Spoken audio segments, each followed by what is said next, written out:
guys hear us online? I can hear you.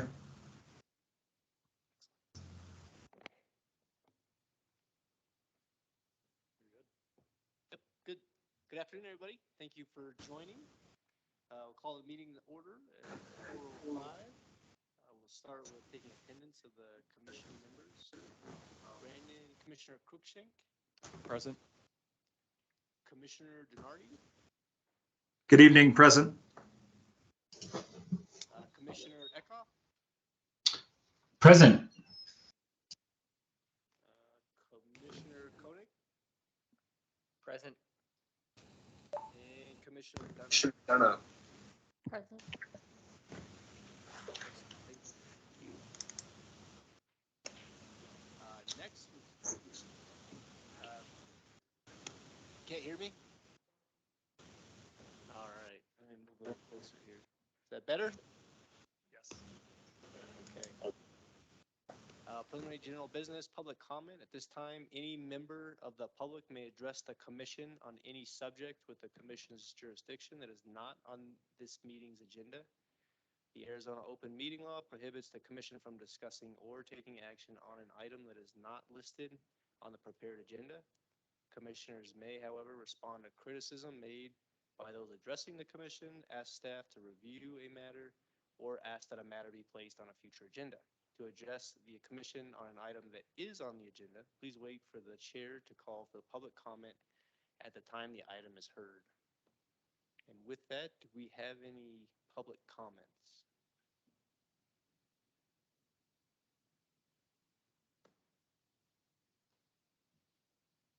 Seeing none online.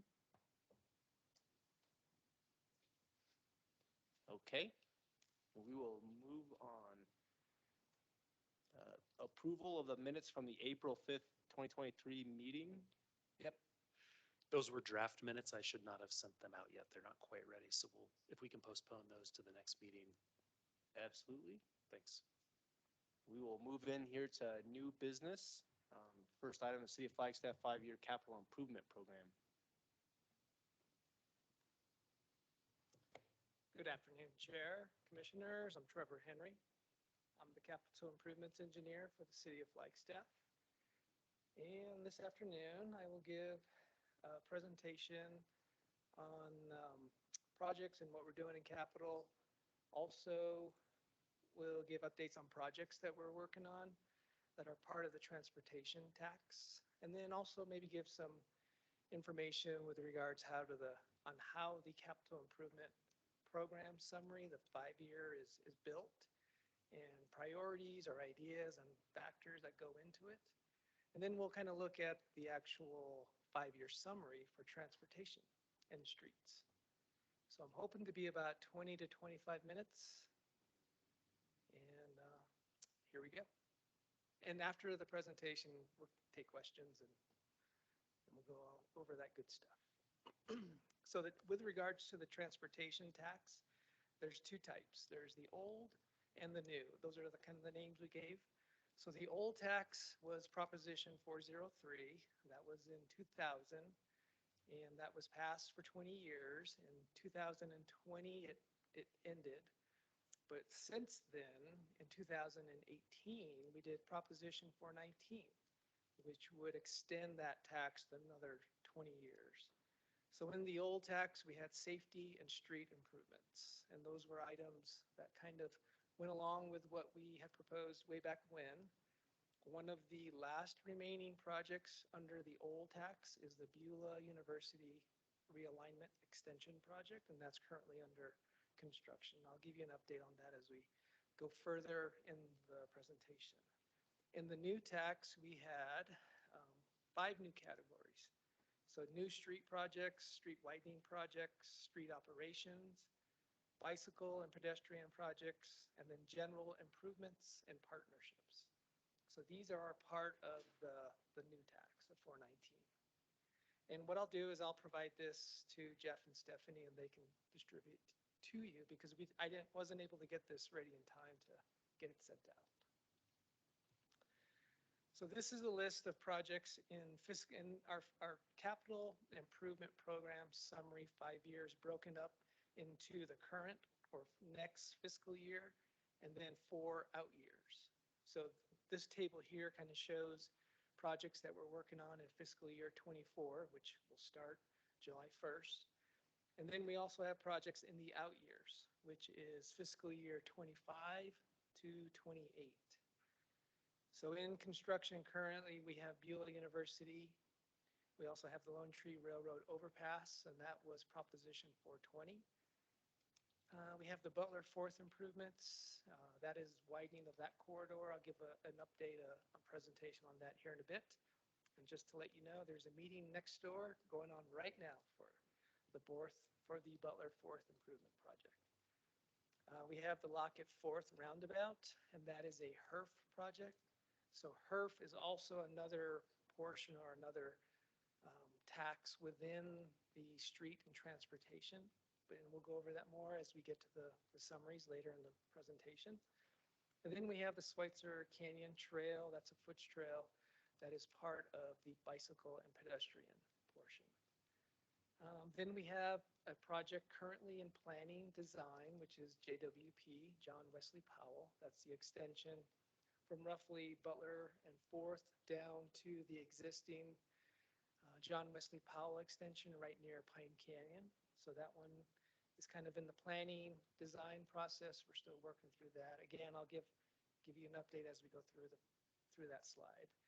And then in the out years, we have the Country Club and Oakmont intersection. That is currently set for fiscal year 25 to begin some work. And then we have the Lone Tree, O'Leary to Pine Knoll. So that's a little further out too. But these are projects just kind of showing what we have currently and the transportation tax. So here's the Beulah University extension, realignment. And again, this was the last project under the old tax.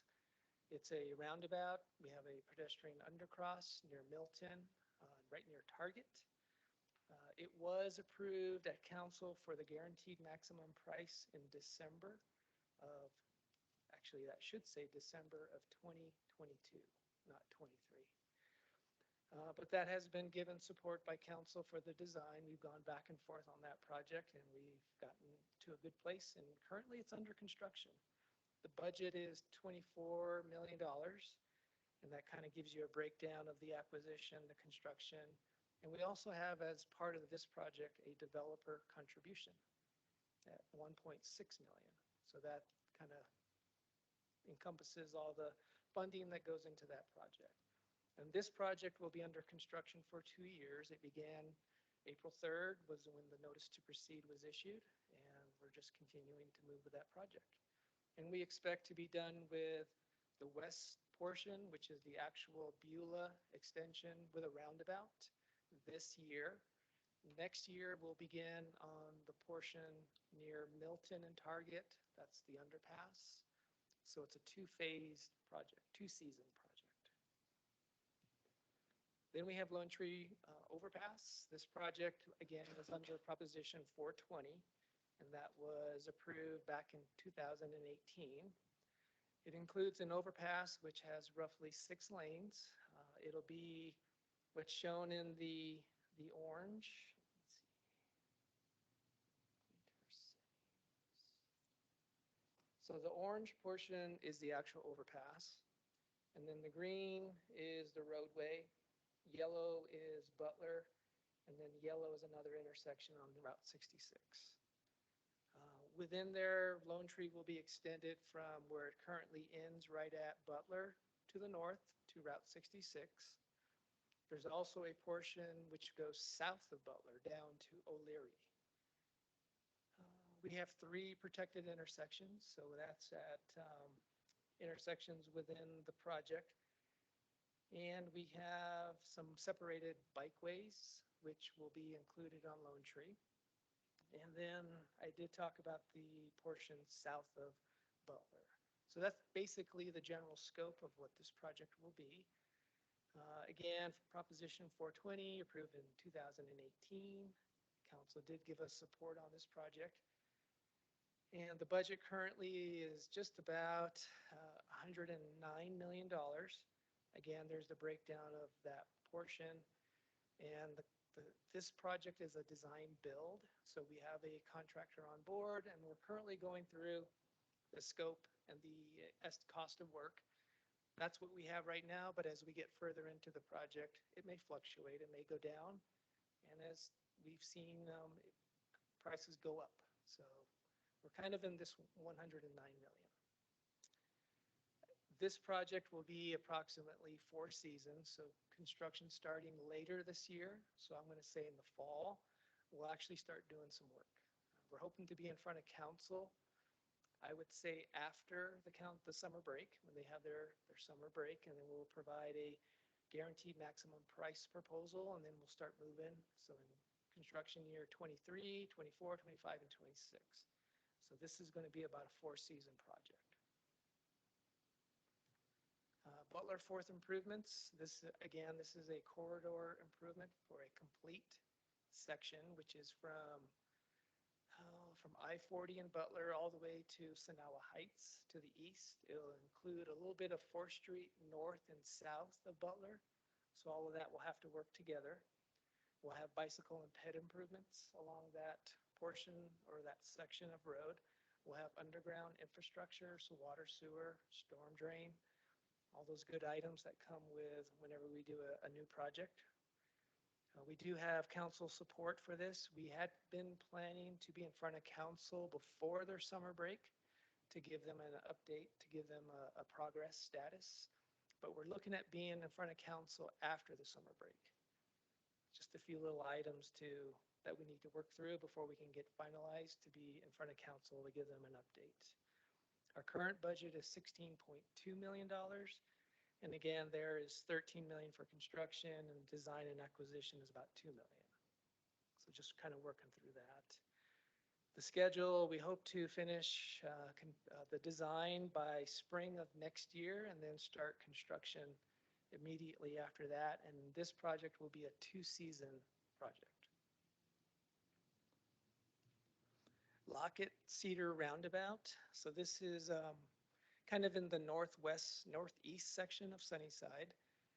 And this is a HERF project. So I would say a little over half of it is HERF funded, and then the rest is city funded. But this is going to be a new intersection for a roundabout to be placed. It'll be a current modern roundabout.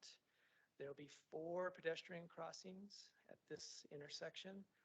And what we did, I'm going to say, at the end, about a year ago, we did go in front of council with an update, and they had given us ideas, supported with a new direction to include pedestrian beacons and what they are calling Z crossings. So these new pedestrian elements were added to the project, and the Z crossings, if you can follow, so that represents a Z crossing.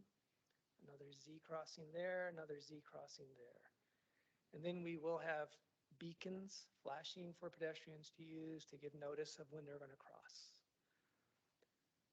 The budget there, again, 4.2 million, so city share, HERF funded.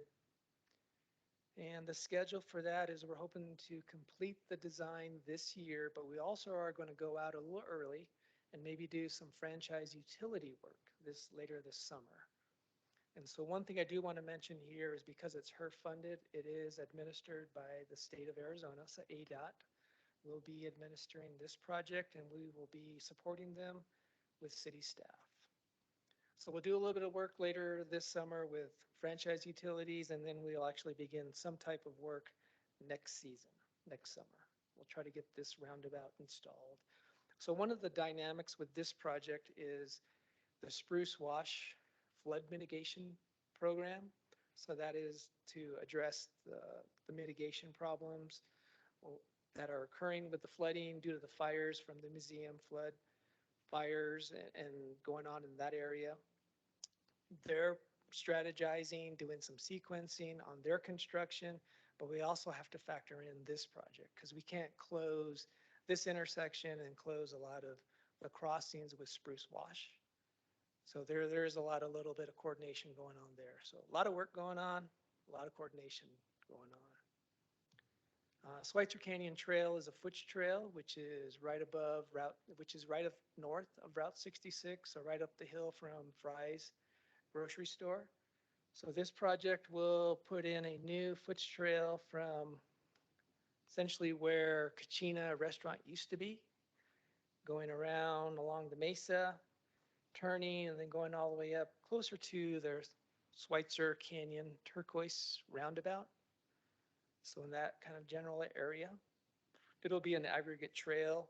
There are some stormwater erosion improvements that we're planning there. It does support the active transportation master plan, and it does align with the multimodal master plan for the FOOTS maps and programs. Right now, our budget is about 2.4 million, and construction is the majority of that amount. We hope to finish the design. We're planning to update the actual project improvement plans, and then we're going to go out for advertisement to solicit a contractor later this fall. So we will jump right into construction, start a little bit in later this year, and then most of it completed next season in 2024. John Wesley Powell, so this has been kind of in the forefront of a lot of the council discussions, a lot of the emails back and forth with the county, and just trying to address some of the flooding that has happened recently. But basically, John Wesley Powell will be extended from Butler and 4th along the yellow line all the way to where John Wesley Powell currently ends. So that'll be the new extension in arterial. It'll have edge improvements for bike and pedestrians. We'll have stormwater infrastructure as well as underground infrastructure such as water and sewer. We did go in front of council a year ago, and they gave us direction on the yellow line. So that is the alternative alignment that we have been moving forward with. And right now, the budget for this extension is approximately $45 million, and the city share is 40%, which is about 18 million. And the way this is going to proceed forward is we will have development agreements with the large parcel owners to help us get this project moving forward. It's a partnership again, and so there will be some funding cost sharing for this project. We plan to finish the design this year, maybe part of next year, and then we're hoping to start construction at the later part of 2024, and then it'll be a 2-season project. That's currently where we are right now. We haven't really solidified or finished the design, but those are kind of our expectations. So this project, Country Club, again, is one that has been planned in the out years. We're planning to design it in fiscal year 26, and then it'll roll over into fiscal year 27. I have those calendar years shown there. So fiscal years and calendar years are a little different. But essentially, this one's going to be designed in fiscal year 26, and then construction will actually take place in fiscal year 27. So this is a project over near the driving range, near the golf course on Country Club and Walnut Hills Drive. We plan to do some type of intersection control evaluation to figure out how it will look and how it currently works. We'll have a complete intersection improvement. So right now, we do see a lot of comments, a lot of discussions on protected intersections. Again, we'll just take a look at this intersection and evaluate it and see what will work best. It aligns with the regional transportation plan.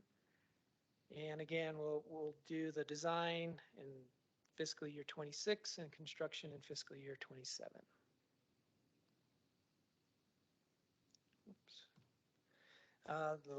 This next project is the Lone Tree, O'Leary to Pine Knoll. So right now, Lone Tree Overpass will construct from Butler down to O'Leary.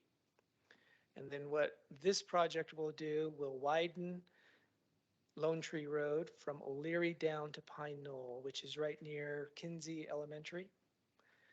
It'll be a 4-lane complete corridor. We will have separated bikeways. We'll have underground infrastructure. We will also be looking at the same section coming from the north down on Lone Tree. So that if it includes, it may include by separated bikeways. But again, that's kind of the planning process, the design process that we'll go through. This council has given us support for the overpass. So this is just basically an extension of that work that we're doing to the north. It aligns with the regional transportation plan and the active transportation master plan. So that is a project that will be coming. We're hoping to start design in calendar year 26. So this one is roughly about 2.5 years out. So when we get funding in place, we have it appropriated, not quite funded, but it's appropriated as part of the 5-year. So we'll get more into that when we get to those actual sheets. So those were the projects that kind of quickly just wanted to give you an update on, give you a highlight. Now I'm going to talk a little bit about how our capital improvement plan, our program summary 5-year is developed. So typically in October, that's when the budget process starts basically 12 months out of the year. So when we finish, we start the next fiscal year. But for our capital improvement program 5-year summary, typically we begin in October. So we receive either a request from an owner, from a division, on a project or something that they want to see envision or put in the program. And then we start talking about it a little bit. There's also commissions that will sometimes endorse or give direction on looking into putting a project or something in the summary, the 5-year, as we move forward. So that typically starts in October when we get the notice. November, December, we start reconciling projects that we're currently working on to try to figure out if projects need to be pushed out, if projects are coming in on budget, or if they're looking, maybe they might be a little more. So we start looking at that, going through that process. In January, after we do all that upfront work, then we start doing new money requests. If a project, again, it has going to take a little more money to finish, we'll have to make that request. If a project is going to be pushed out a year for whatever reason, then we make that request too. So some things change within the summary. And then usually in January, February, that's when everything kind of gets settled. Everything gets finalized with what we're going to propose to council for that next fiscal year. And then in April, usually there we have a retreat to go over the actual capital improvement program 5-year summary. This year it was April 7th. It was a full day. We actually met with council. We presented all the projects, kind of what I did earlier, but it's more in depth, a little more detailed, and it's citywide, division-wide. Go over that retreat, give council an idea of what we're working on, what we're planning, and we have some discussions with them, and they give us some information back, either new direction or new details that we want to see put in, and we kind of work in that fashion.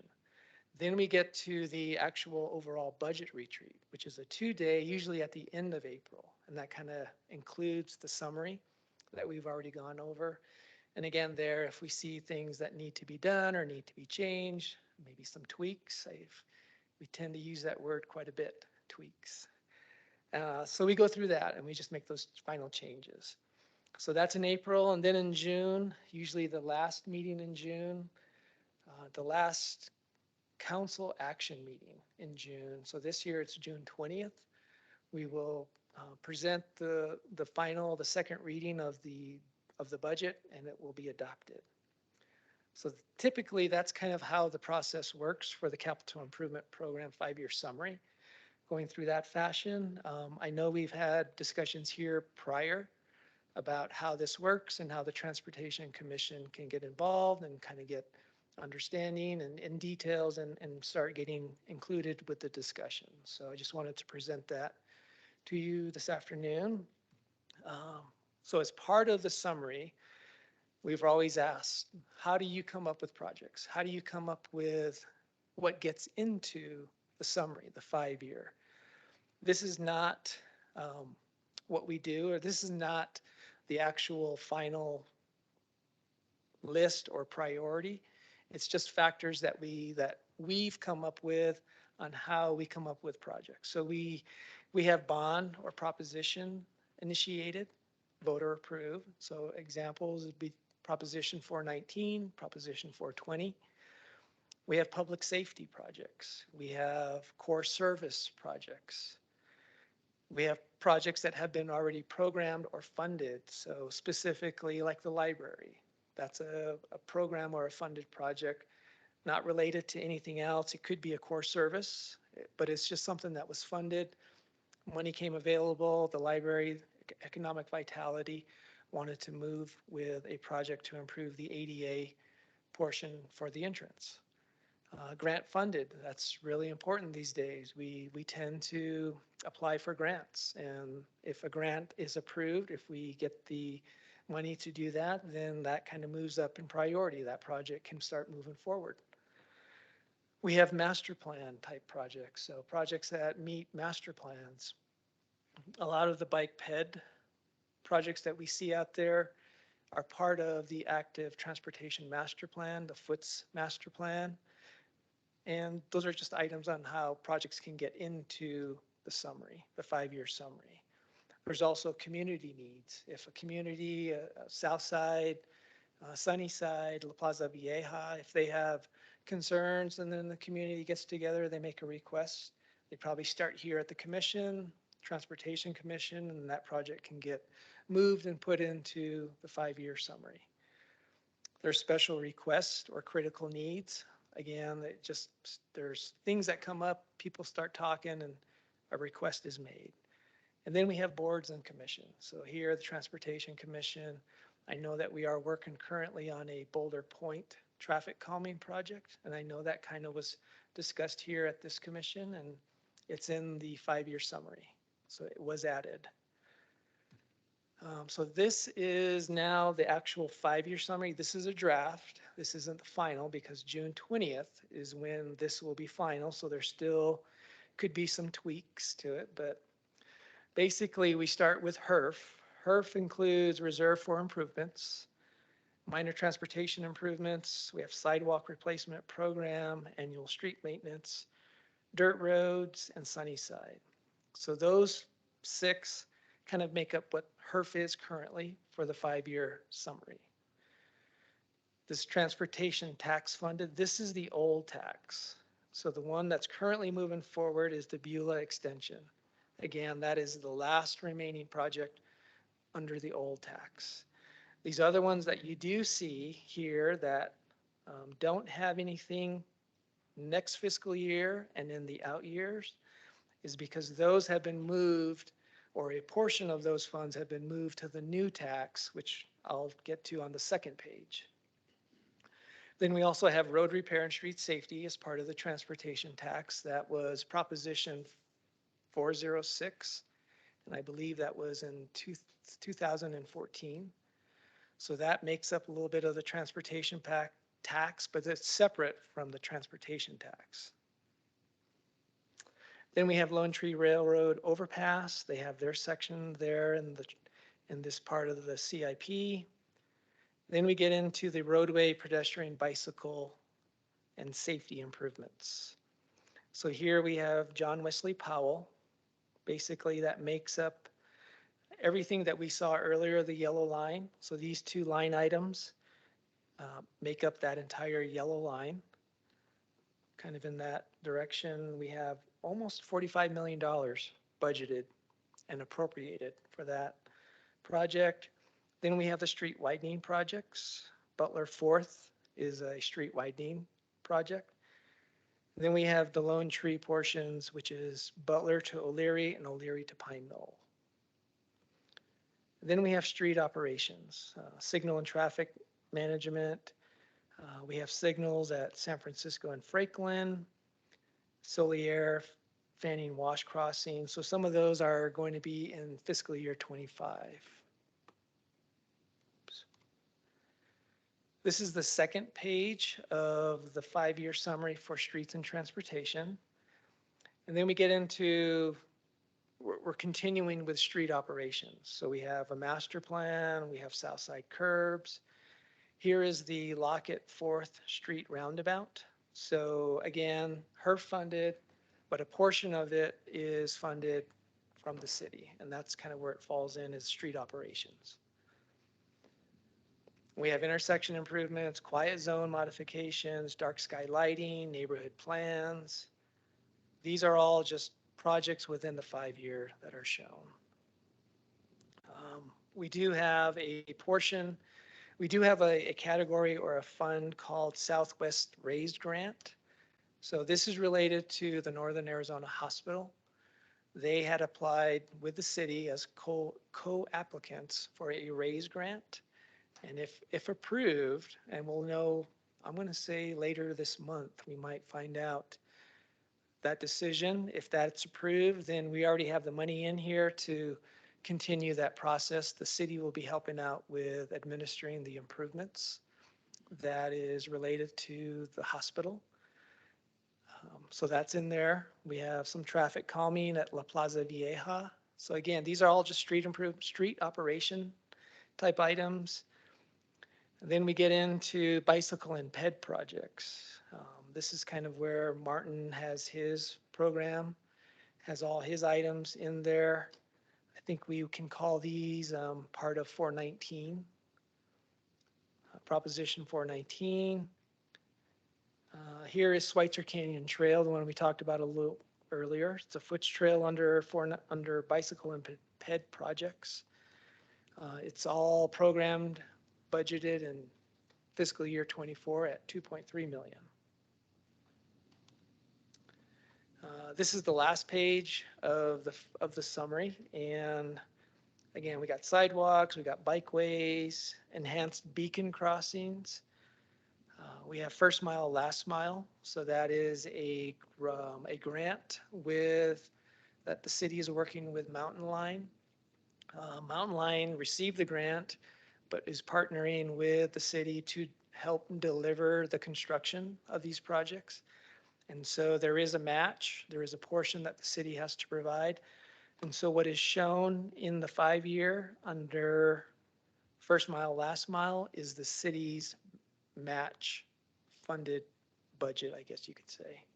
So that's what we're going to pay for as part of that program. And then we do have some other items under general improvements and partnerships, kind of going through these items just with the highway safety improvement program, what we can do there, and then traffic engineering. So these just kind of make up the 5-year summary. So that was relatively quick, but that's pretty much the presentation, and I'm happy to answer any questions you might have. I know it was a lot, but Well, thank you very much. Yeah. There's a lot in there and a lot of exciting projects coming up. yes, and we will make sure that you get a copy of this presentation. Thank you. I think now we'll open it up for public comments. Are there any public comments?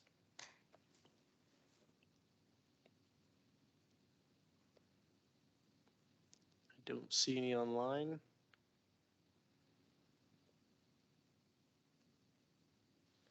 No public comments. Any discussion or comments from the commission?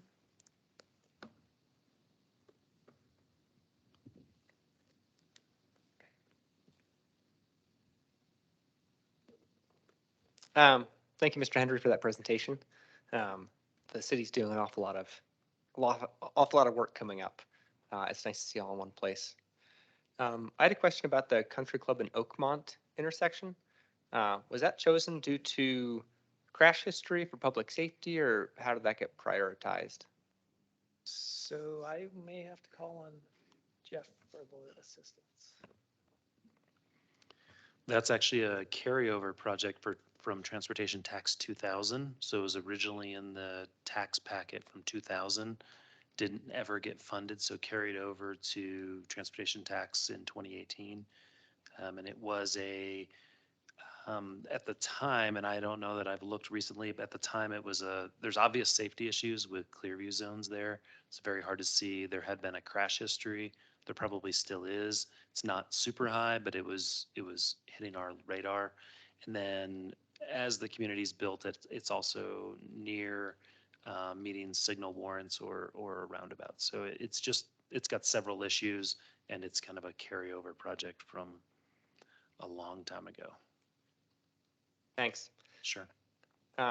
Sort of aligned with that, I was curious how you make decisions based on public safety. Does the city meet with the police department and review crash data on an annual basis to come up with, to adjust their system? We've been discussing more formalized meetings with the police department, but we don't have that set up yet. But we are starting to do an annual crash survey, which we reported to the commission. It's been a while. I think we're almost due for another one. So yeah, you'll see that pretty soon. You'll see there's a whole bunch of statistics. It's a typical crash report or annual crash report. So yeah, we'll get that to you guys in the next couple of months. Thanks. Any comments from the other commissioners? Commissioner Dunham? Yeah, thank you, Mr. Hanson. Yeah, actually, I have one comment to consider and then a couple questions. So I'll just start with a comment. On the inner roundabout for Lockett on 4th, would the city, just in the proximity, which I think is shaping up fantastically, and Mountain Line really appreciates the collaboration that we were able to provide during your design process, which was great. So looking forward to that, obviously a very busy intersection with a lot of students. Because this Z intersection crossing with PEDS, I'm wondering if it would be something the city would consider doing a special educational outreach with FUSD for students at the middle and the charter school as well. Just to make sure, everybody understands how to use the intersection. So maybe a little bit of safety training for students in that area as a suggestion. And then my other couple of questions, actually, one is kind of going back to the overall program. I didn't see in the list a West Route 66 corridor improvements in the big picture. I recall that line on the voter map, I believe it was the 2018 tax or the 419 tax, that was a potential partnership project with, and maybe maybe it's drilled down in there somewhere in terms of an illustrative year, because I know that's something that Metro Plan, the planning organization, is working on, very high level to develop a corridor plan. And obviously it's a dot jurisdiction, but it's a very important gateway access to our community. And so I'm just curious what those conversations look like and where it may fall out as some level of potential participation and improvements in that corridor. Yeah, definitely. And the text is pretty small, so it's easy to miss. But we do have West Route 66. It's in the street operations. And we do have it down. It's going to start in fiscal year 25. It's about 1.3 million. And then 2 years later, we have another 1.3 million set aside to help with that corridor improvement. And currently we are working with ADOT. I know ADOT has to do a few plans and programs on their side to figure out what's going to work. I know there's some development contributions and some help there because there are developments happening pretty quick. So that's kind of where we are right now, which is why we did have it scheduled for next fiscal year, but because we're still waiting, we did push it out 1 year, but it's still in the program summary. Thank you for clarifying. That's awesome. Good news. My second question was around the JWP planning process is, what's the city's plan for public outreach related to key decisions with I believe there's a specific area plan that's a part of all of this process? Yes, so about 2 weeks ago, we were in front of council with change order number 5 to the designer, the city's designer, and that was approved. So now our designer can move forward with the specific plan. The specific plan will identify land use framework. We'll look at kind of how things are going to be situated within this area. That is going to take about a year, and then we will start to move into doing some design work for that portion. But basically, the specific plan will come first, and then we'll follow up with design. Thanks. And then Mm. one last question, Sure. related to the owner, your budget process and potential input by the commission, timing with that process. Um, I am curious if the definition of owner, is that an internal definition? And if, if it's ever been considered to be expanded out, like working with MetroPlan, for example, because they have a call for projects on the Transportation Improvement Program, which is that anything that has Fed dollars in it. So I'm just wondering if there's some synergy there with MetroPlan, because I believe they're endeavoring to outline high-level regional priority of projects. So just looking, what's your thoughts on kind of that regional coordination with? Yeah, definitely. So when we say owners, that's typically internal to the city. So if they have a project, again, like the library, it's owned by Economic Vitality. They may make a request for a project, they come talk to us, and that's kind of the owner. So we get that owner request. Now, outside of the city, if we have MetroPlan, I think maybe a good start for that is here at the Transportation Commission. Or if there is a master plan that's out and about with a partner that we can sit down and talk. I think Metro Mountain Line has the DCC. That was a project that was in their plan. They're working with the city. That kind of aligns with where the Rio de Flag is going to go. So there's been some coordination there. So that could be part of an owner, a partner for a bigger project. But yeah, definitely, we can start branching out, maybe even talking to other agencies, making sure we do present this type of presentation with other, we do speak with ADOT. We do give them an outline or an idea of what we're doing. We can speak with the county. I know with JWP, there had been the issue of Harold Ranch Road being flooded. So we have talked with the county on a couple of occasions on what the plan is to help with that road. But yeah, definitely can start seeing what other agencies and partners are out there. Commissioner Cruikshank? Thanks, Chair Hansen. Thank you, Mr. Henry, for a very informative presentation. I just have one quick question about the lock at 4th Roundabout.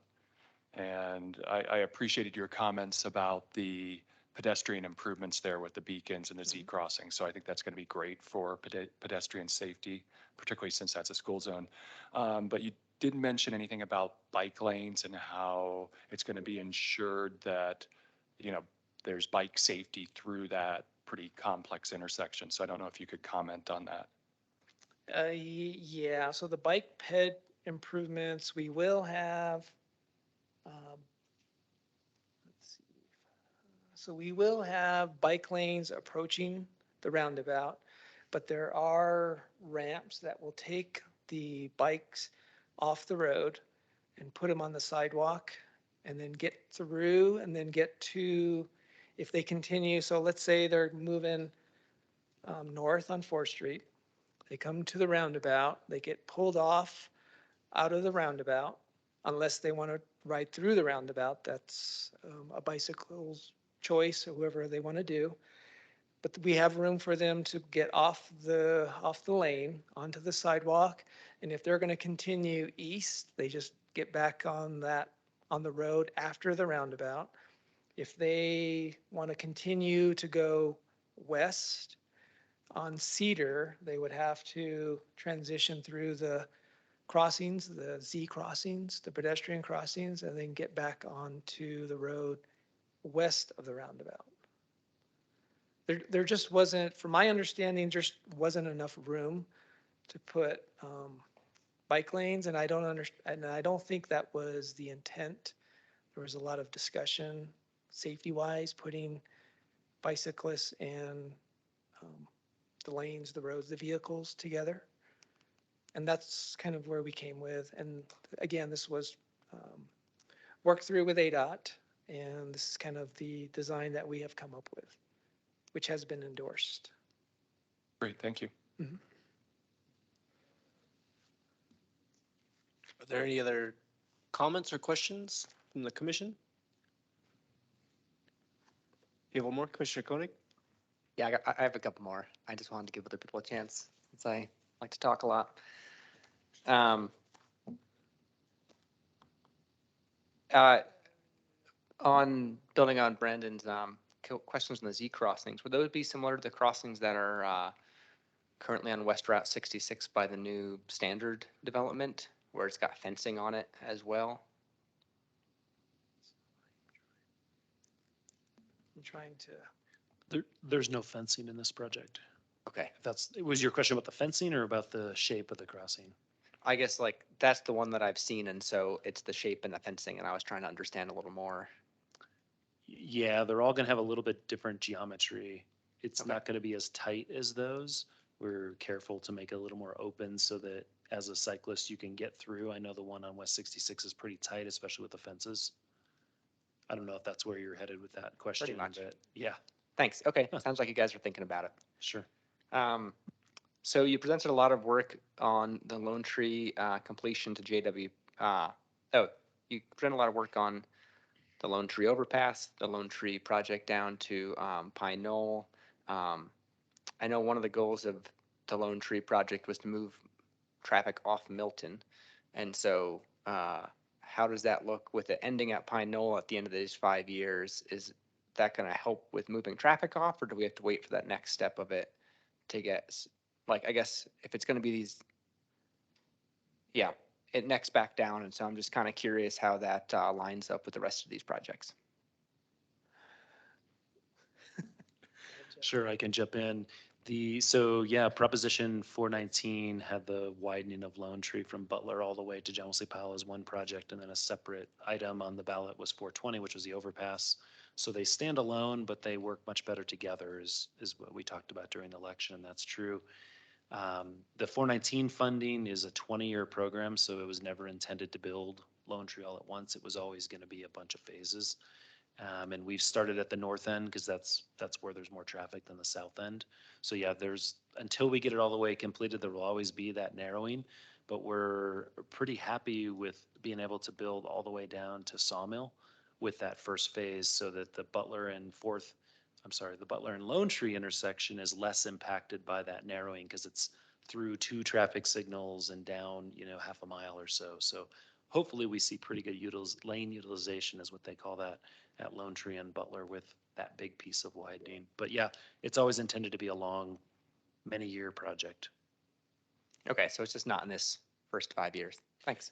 Yeah, and it'll just it is an alternative to Milton Road, and this will help with that because now you have a connection to Route 66, answering back to your first question. But ultimately, yeah, once you get the whole system built, it's better and better.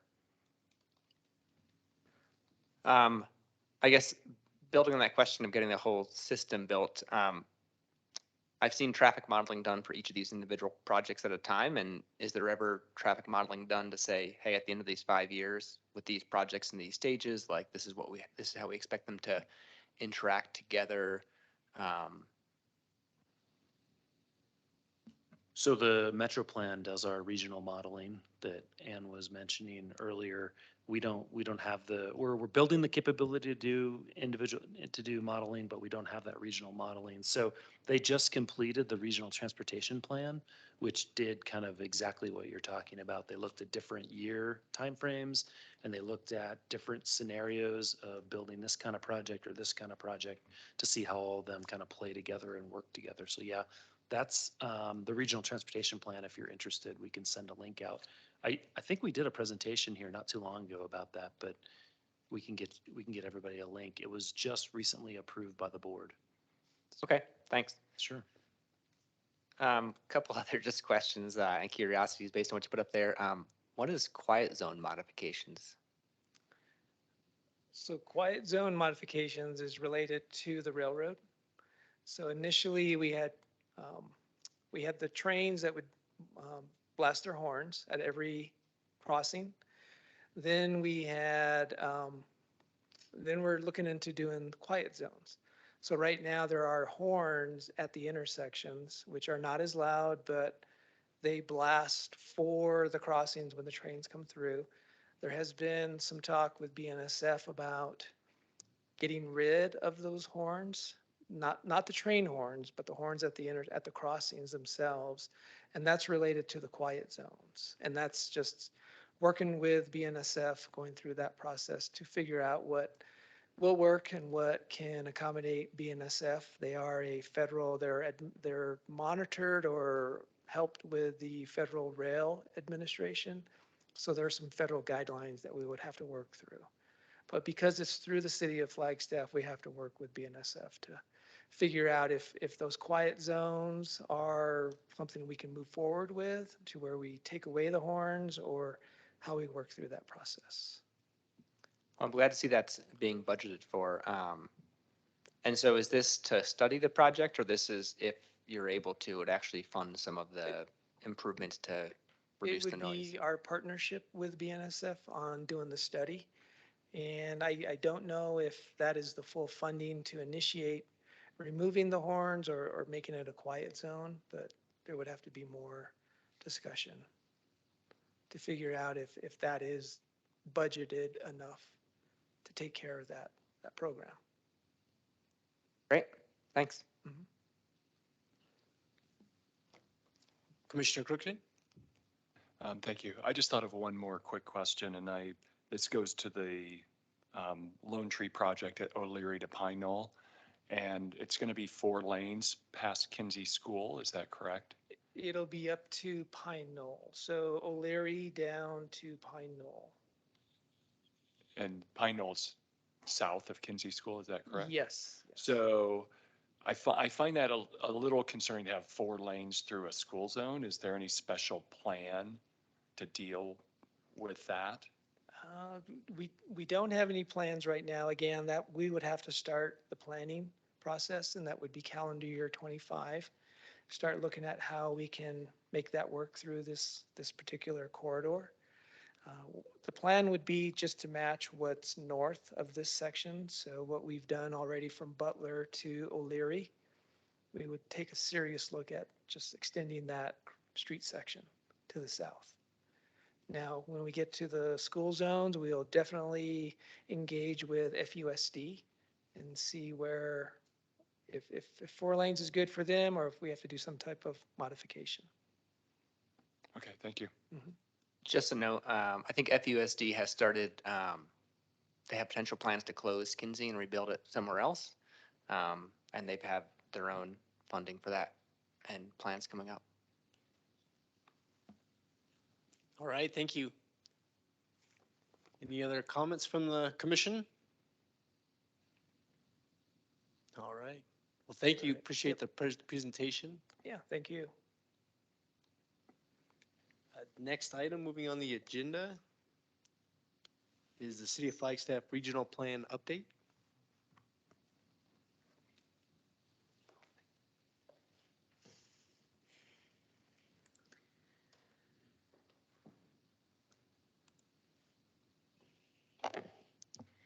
Good afternoon, members of Transportation Commission. My name is Sarah Decter.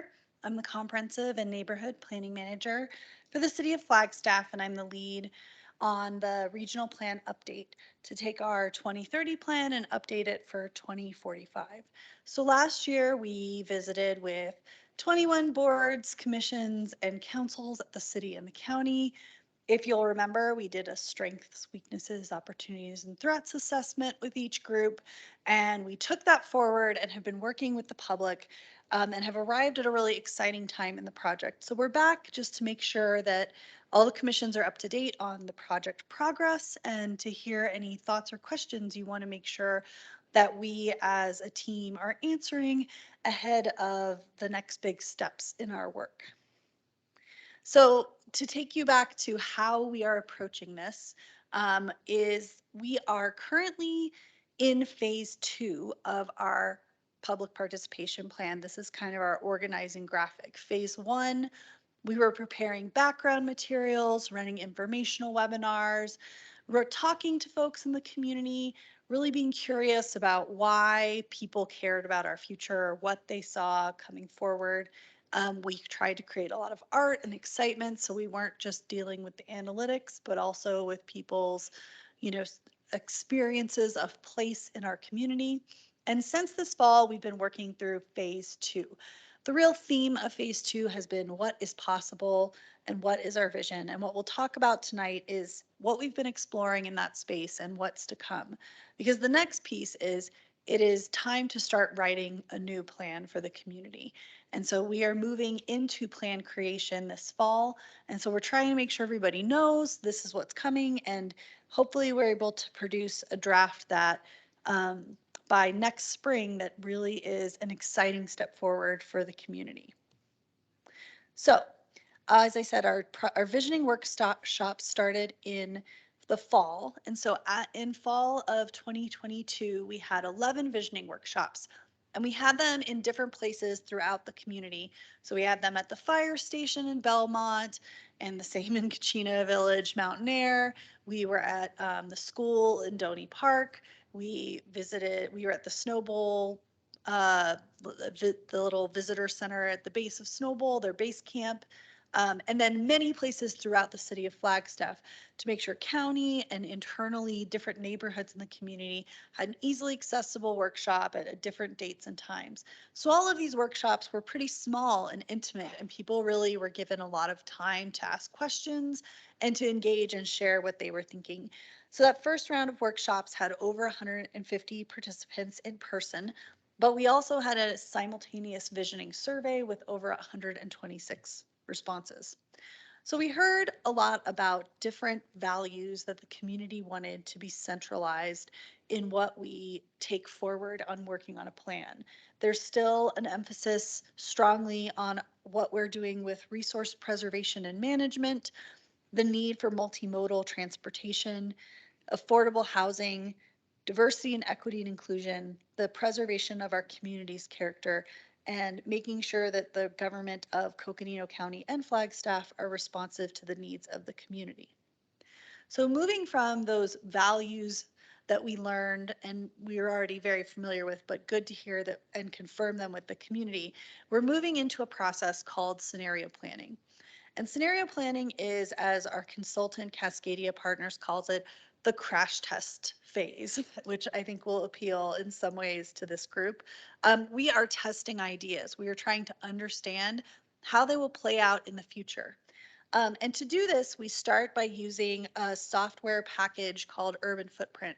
There are about 3 different packages of software that do this kind of sketch level modeling, and this is the one we selected based on the information we had of what kind of outputs it could produce and what we think would be most useful in evaluating the things that the community and staff are bringing forward for evaluation. So in this process, we formed what's called a technical advisory group. And we'll talk a little bit about that and who they are and what they've been doing to support the process. They really are helping advise staff and check our assumptions, check the work we've been doing, and making sure that there is a rigorous evaluation of the work. So right now we are in the process of holding meetings where that group is looking over material from previous workshops and developing scenario themes. Scenario themes are taking all these different ideas we've been hearing and putting them into a package, much like I think Commissioner Koenig talked about with the CIP. This is where we take a lot of different ideas and say, do these seem to have a thematic element? How do they start working together in a future scenario for the community? An important thing about scenario planning is we're not just testing the scenarios against our preferred or ideal future. We're actually testing them against a lot of challenging futures that may not be easy for Flagstaff and our surrounding community to navigate. And that's really the crash test part of what we're doing. So next week on June 12th, there is a technical advisory group meeting. And we post the videos of all of those on our website after they're completed.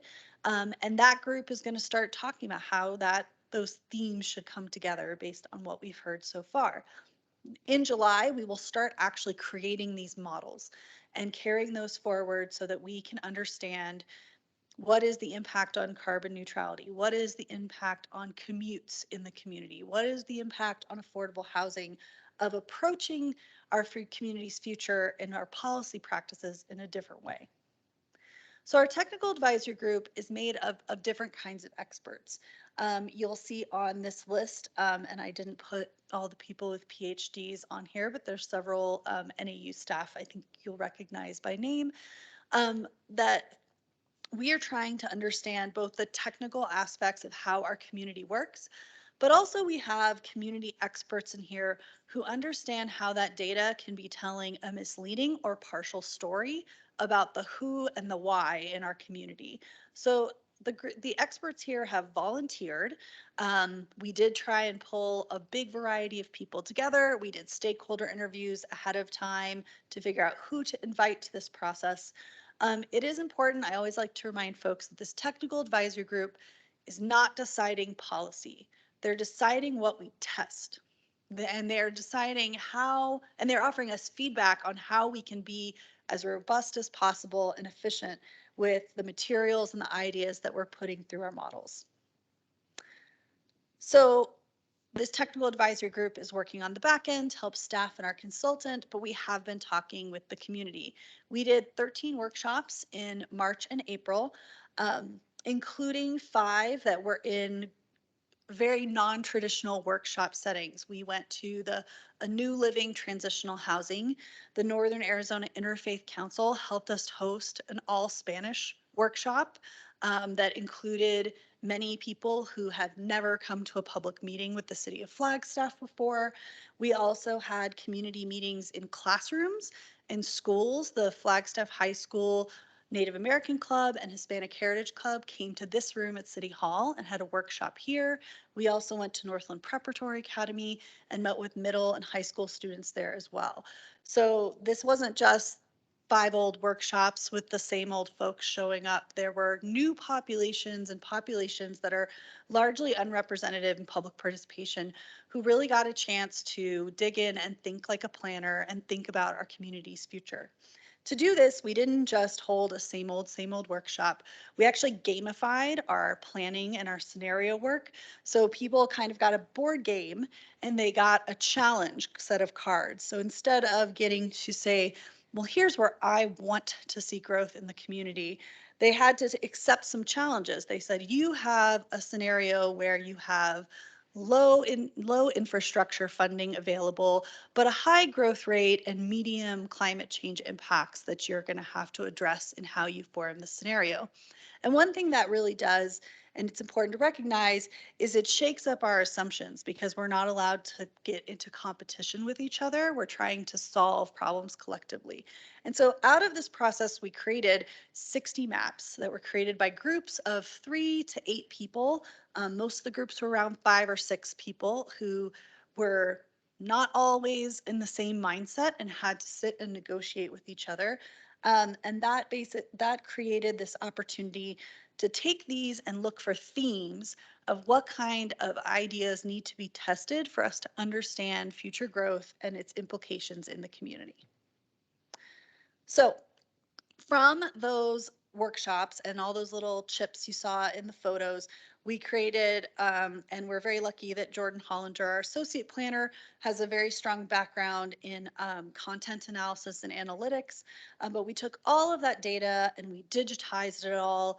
We also created content analysis databases where we could look at all the whys and the comments people provided. And we have put those in the hands of Cascadia Partners, our consultant. And they are working through this process at the last technical advisory group meeting and the next one of taking that information and putting it back in front of the TAG and staff, seeing if we've tested and what we've heard correctly. The major themes, I think, if we looked at the ones from the visioning workshops and now where we are with Face the Future Flagstaff workshops, is that growth and this need to create complete neighborhoods and activity centers is still very central in people's minds. The idea of supporting more transit, but also more connectivity for roads across the community, as well as bicycle and pedestrian investment, and the protection of open space and strategically choosing open spaces that need protection were three of the themes that this exercise, which of course is much narrower than the bigger visioning workshops, really seem to create a lot of focus and tension on how we look at scenarios moving forward.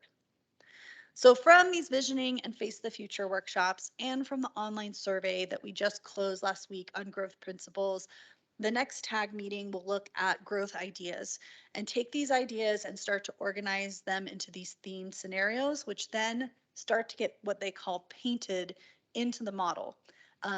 After this step, we will take it forward to the community again and have what we call a scenario choosing stage, where people are really going to weigh in on these scenarios. And do we believe what the model tells us is true? Do we believe that this combination of ideas is the best one to be testing? Is there some kind of Frankenstein model that we need to go back and look at before we move forward? And that is some of the key next steps. But we didn't wait to kind of get to the fall to start running our model and testing. We actually created a model that we did not create with our last regional plan update that we call the business as usual model. So what often these models do is they do create a baseline, which is like, here are the impacts of the way Flagstaff is organized and works today. What we wanted to do was say, let's look at all the trends since 2012 and then replicate them out into the future. And keep seeing if we keep doing what we have been doing. We don't make any policy changes. We have 500 policies. They're all equally weighted, and the market keeps acting the way it has been, and finance stays available at similar rates. And what does that do? And so there's often an assumption associated with this that medium growth and keeping doing what we're doing is going to lead to better outcomes. Unfortunately, the model actually shows us, and we will have a webinar on this on June 15th to talk both about this process and a little bit about our business as usual scenario. What this model showed us is actually continuing to do what we do often will create worse outcomes for commuters, for affordable housing, for schools, for a lot of community assets that we truly care about. And so as we start to look at these other scenarios we are creating from visioning workshops and the Face the Future Flagstaff workshops, we won't compare them to today. We will compare them to the what if we do nothing scenario, which we, as I said, are calling business as usual, which I think will be a much stronger way to think about change and what changes are really needed and which ones are ones we may have to make some different priorities. I think one of the weaknesses we talked about with the plan when we did the SWOT analysis last year is too many priorities, so nothing meaningful got done. So moving past that requires us to take a really hard look at how we've been doing things. So as I said, we have a couple key things coming up. The fourth tag meeting is Monday, June 12th, and we will post the video by the end of the next day on the 13th. On June 15th at 1 p.m., there's a webinar that's available for everyone to register for on our website that kind of does it's going to be provided by our consultant, so it'll be a little different than this presentation, and we'll kind of catch people up to where we are in the process.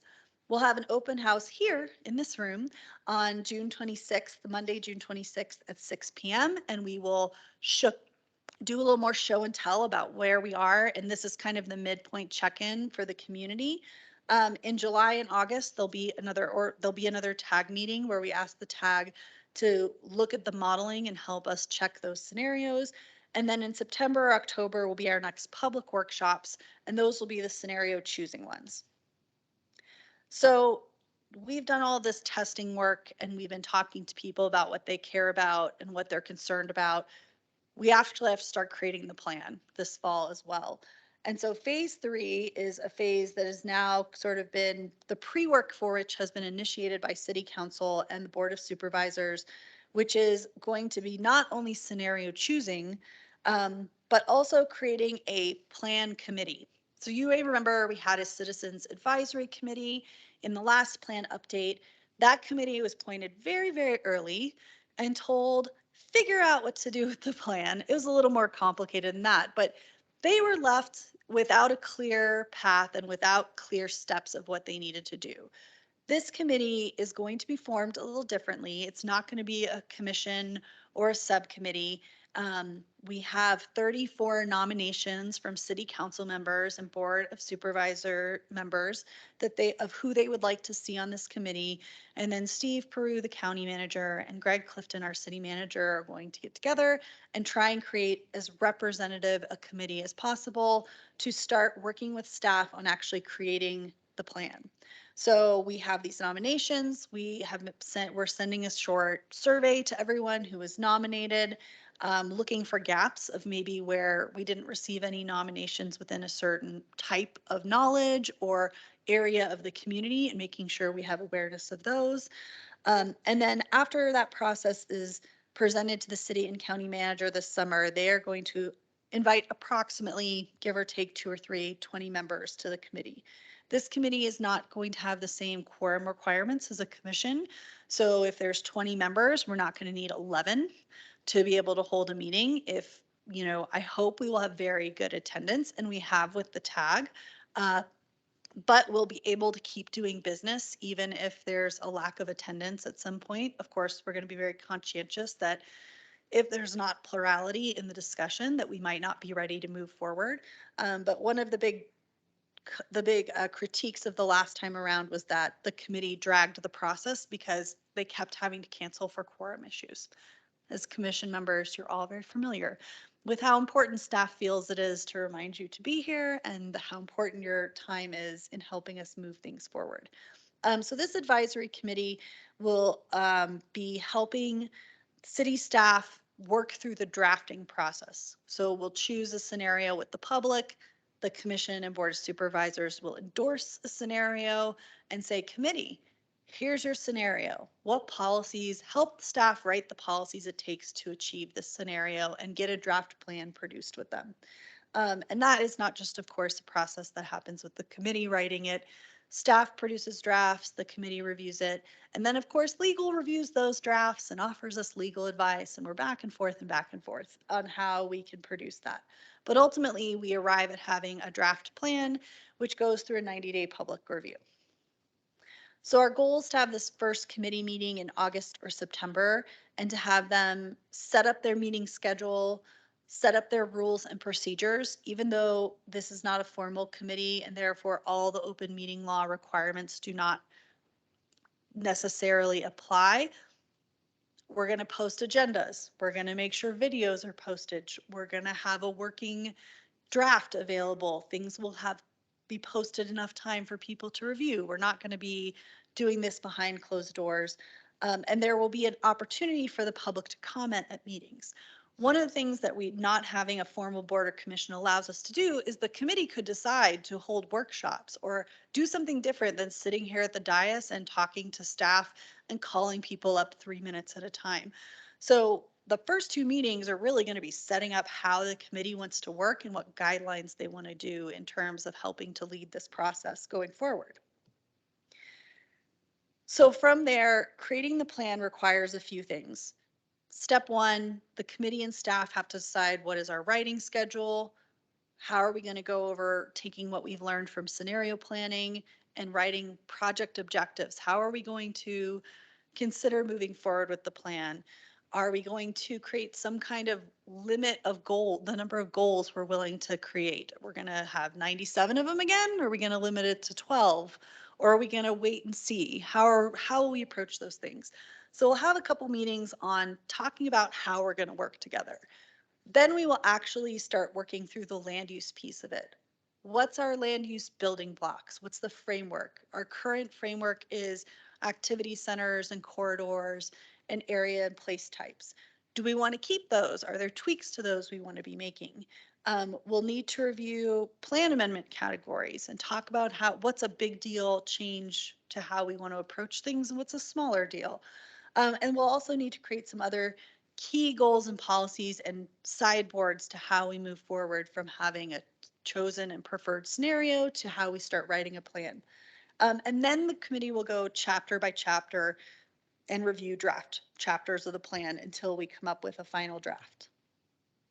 And that's our process moving forward. So I'm happy to take any questions that you have. I know it seems Like there's a lot of steps, but the steps are meant to be very methodical and open at every part so that people can access something as big as thinking about the community's future. Well, thank you. We appreciate the presentation. With that, we'll open it for public comments.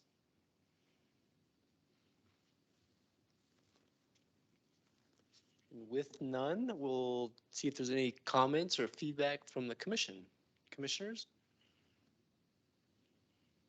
Commissioner Dunno? Thank you, Ms. Dector, for the presentation.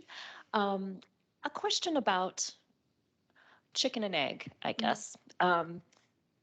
This plan ultimately goes to the voters to approve, right? There'll be I assume through this process, there'll be a potential recommended scenario that will be on a future ballot, which, as you're describing those scenarios, in order for those scenarios to potentially work, your staff is looking at what policies and prioritization of those would ideally be linked with certain scenarios to make them successful. So a little bit of my question is, what comes first? If a scenario A says prioritize density at a certain location in our community, but yet our zoning and other policies don't lead to that outcome. If the recommendation is to put that on the ballot, how do the voters or the outcome, but then the policy has to play out from an approval standpoint. In other words, zoning codes have to change, other policies, regional planning, whatever other policies, those have to play out after the plan is done? I mean, how do those go together from an approval? Because you could have a different council that comes forward later that maybe doesn't necessarily agree. I mean, just that kind of dynamic, I think, I'm curious how that works. Commissioner Dono, I think the way we've been implementing the plan for the last few years has been that we have an annual report with the council and we come forward and we say, here's what we're going to work on next year. Here's how we're moving the ball forward. Here's how we've been monitoring what the outcomes are of our planning and the work the community is doing to implement the plan. In the last round, that monitoring process and annual reporting process was really approved without an implementation plan. So it was like having a construction schedule without a CIP. So I think one of staff's strong recommendations to council, this is of course the staff recommendation, and council can always choose to go another way and so can the Board of Supervisors when we bring these kinds of things forward, is we not only need policy language, we need a very strong implementation plan. And if we overshoot and we achieve everything on an implementation plan, we could always write a new one. But what we did last time was said, here's a plan and someone else will figure it out how it's going to work. And then some things moved into motion because the time was right and it was time to move forward, and other things got into motion because there were other priorities being elevated. But because everything was equally weighted, those were all fine. They all fit the plan. There was not really a way to look at the plan and say, but hey, this was our bigger priority 2 years ago, and let's have a discussion of why things might be shifting. And that's not to say things won't shift in the future. We had a pandemic a few years ago. It shifted a lot of things in how we operate as a city and what we're prioritizing. But we didn't even have a way to compare that. We're like, I guess that's okay too, because we also have policies about how our community works together and creating social spaces. So, I mean, I think that staff, as we've set up this process, and staff does kind of guide the process, we're trying to bring our policymakers and the public to a place where we can really talk about trade-offs and priorities meaningfully and not just decide to skip over that conversation because it's hard. So I think setting priorities is part one, having a strong implementation plan is part two, and then part three is our continued monitoring and reporting.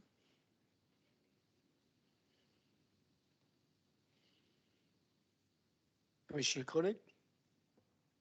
Thanks, Ms. Dector, for that presentation. I have a couple of questions, and forgive me, I'm still getting used to this, understanding how all of these things play together. But when we talk about 2045 and that being a ways out there, how does water scarcity figure into like our long-term plans of the region? And how does that factor into this sort of a process? The city of Flagstaff has, as of our last regional plan adoption in 2012, a voluntary 100-year water supply study and certification from ADEQ. So it's been in the news, of course, this week that that's a big discussion going on in the valley right now. That's a location that is required to show 100-year water supplies because of scarcity issues. We are decades away from having that be a concern for Flagstaff, but already work very diligently to make sure that day doesn't arrive. Um, and so we do have water modeling. So once we've done our sketch modeling with the scenario, we are going to take that all back through the regional transportation model, our water demand model, and verify if we're really seeing differences in how we approach things, and what kind of density and what kind of projects we might be doing to move the community's infrastructure forward to make sure those priorities are in line with the ability to maintain a viable water supply for the community. Red Gap Ranch was a big part of that discussion last time. It's probably going to be part of the discussion again. And the Water Commission, of course, is very interested in this process too because of that. Thanks.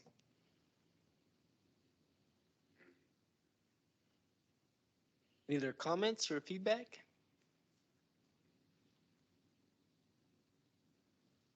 Well, okay. Thank you. Thank you very much. The next item on our agenda is City of Flagstaff Active Transportation Master Plan Amendments.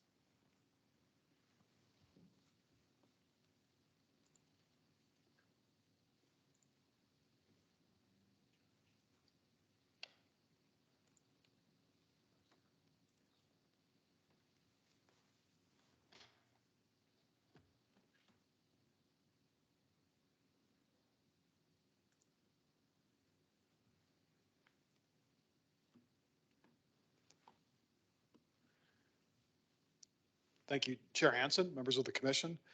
My name is Martin Ince. I'm the multimodal transportation planner for the city.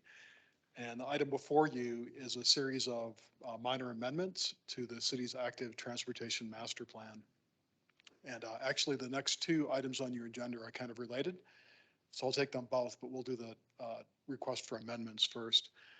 So just by way of background, the ATMP was originally adopted by the city in November of last year, adopted by City Council by resolution. The proposed amendments before you tonight are really intended to serve one purpose, and that is to strengthen or to support our application for a Safe Streets for All grant that's coming up a little bit later this summer. The changes to the ATMP reference safety explicitly as a factor in our prioritization process for pedestrian and bicycle infrastructure. That leads to identification of a handful of corridors, well, 4 corridors in particular that are identified as potential complete streets conversions. And then one of those corridors is Butler. So in other words, we're making amendments to the plan that specifically use safety as one of the factors for prioritization and identify the Butler corridor as a potential complete streets conversion project. And we'll see in the next agenda item why that's important, because that's the project that we're using, that we're applying for grant funding for. To be a little bit more specific, these are the changes. I think these were provided in your packet ahead of time, as well as a draft that shows the potential changes or the proposed changes in orange. So the first one is we've updated the pedestrian and bike crash data report to reflect data between 2017 and 2021. Again, this strengthens our hand for the grant. The previous report that we used as background for the ATMP used data from 2009 to 2018. So we've brought it into a little bit more up to date. The next two reference targets in the ATMP. Specifically, there's a target to reach 0 pedestrian and bicycle crash fatalities within the next 5 years. And we've expanded that to include serious injuries as well. So our new target would read 0 fatalities or serious injury crashes for pedestrians and bikes. The next two in Chapter 8 talks specifically about using safety as one of the criteria in the prioritization process. Safety was one of the considerations, but we didn't mention it. We didn't reference it in the actual document explicitly. So this will change that and make sure that safety is front and center as one of the priorities. Chapter 8 on page 69, we add a link to the online ATMP infrastructure map. There's a lot of information in the document itself about proposed projects, and this provides a direct link so people can see those projects if they want. And then finally, in chapter 8 on pages 78 and 79, there's a little bit more extensive changes, and here's where we describe what a complete street conversion is, the process for arriving at recommendation of the 4 corridors, and then finally a map of those corridors. And I've reproduced those changes for you here. This is all in orange, new text that would be added to the infrastructure chapter of the ATMP. So that first paragraph talks about kind of what makes a complete street conversion. And these are corridors where we've identified a number of potential either missing or planned infrastructure changes. So there might be crossings that are needed, sidewalks or bike lanes that are missing, a foots trail planned, or a bikeway that's planned, kind of all in combination in the same street corridor. So instead of treating them as individual projects, crossing here or missing sidewalk there, we combine them all into one project. And then the second paragraph talks about some of the reasons that we settled on those 4 corridors to recommend. And they include that we know that there's a lot of walking and biking activity there already. They have an above average incidence of crashes for pedestrians and bikes. This ties us directly to that safety consideration. And then finally, all of them happen to be in proximity to some of our disadvantaged communities. And then we see at the bottom the list of the 4 recommended corridors, and I'll show you a map. It includes Milton, Butler through Southside, 4th Street on the edge of Sunnyside, and Cedar Avenue on the north edge of Sunnyside. And I believe well, it's not in the language, but we acknowledge that Milton is an ADOT road. We know that the city has some limitations in what we're able to do as a result. However, this is a planning document, so we're kind of looking to the future and recognizing that a lot of ped and bike crashes, a lot of improvements for ped and bike accommodation are needed along Milton, that it ought to be included as a potential corridor. We have presented this information to Bike Advisory Committee last week. They made a recommendation to this group to recommend approval of the changes. We go to the Pedestrian Committee tomorrow evening as their scheduled meeting. So we're a little bit out of sequence with order of things, but we will ask them for the same recommendation to Transportation Commission for those proposed amendments. I'm happy to answer any questions or listen to your comments and discussion.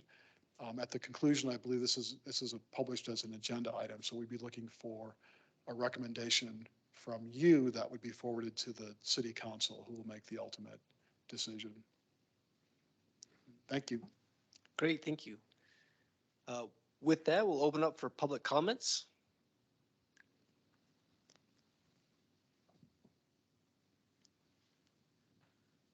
I'm not seeing any online or any in the room. We will open up now for comments and feedback from the commission. Commissioners? Commissioner Koenig? Thank you, Martin.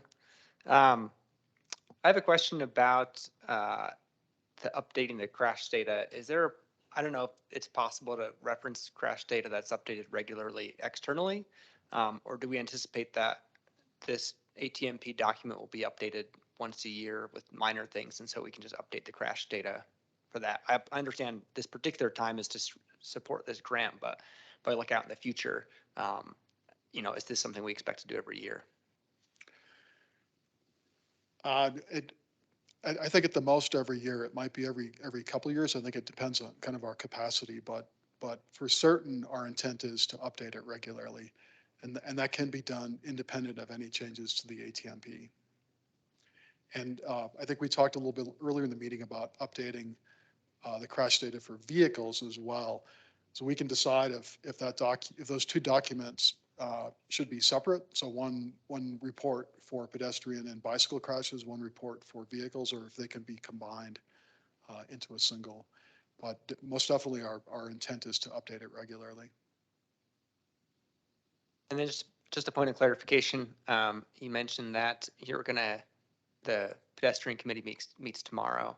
But you want this to go before city council in time for the grant to be applied for. And so we kind of need to make the recommendation tonight to city council in order to best align with the timing. Your recounting of the timing is correct, yes. Thanks.